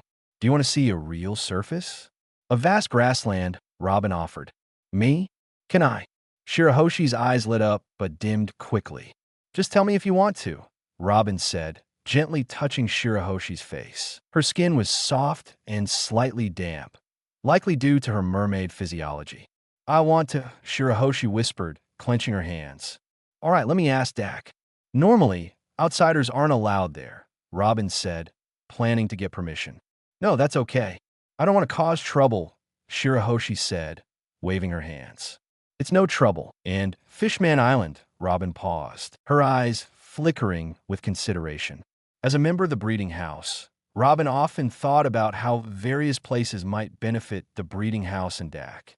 Mentioning Fishman Island made her consider its potential value. Currently, the breeding house didn't have a route to Fishman Island, but Shirahoshi's arrival provided an opportunity to establish one. However, the outside world was the deep sea, making it a complex situation for Dak to analyze. Miltank, Rotom, look after Shirahoshi. I'll be back in 3 minutes, Robin instructed before heading into the Pokémon Island to find Dak. Dak had been at the entrance of the Alliance base. No more novels? Take part in the voting. The most requested novels and those with the most likes will be chosen for publication on euroaudiobooks.com. There, I can upload as much as I want without the risk of receiving a strike. Our 18 novels and other content that exceed what is morally acceptable are only published on Patreon or the free novels page. Remember, the site is funded by donations on Ko-fi and Patreon memberships.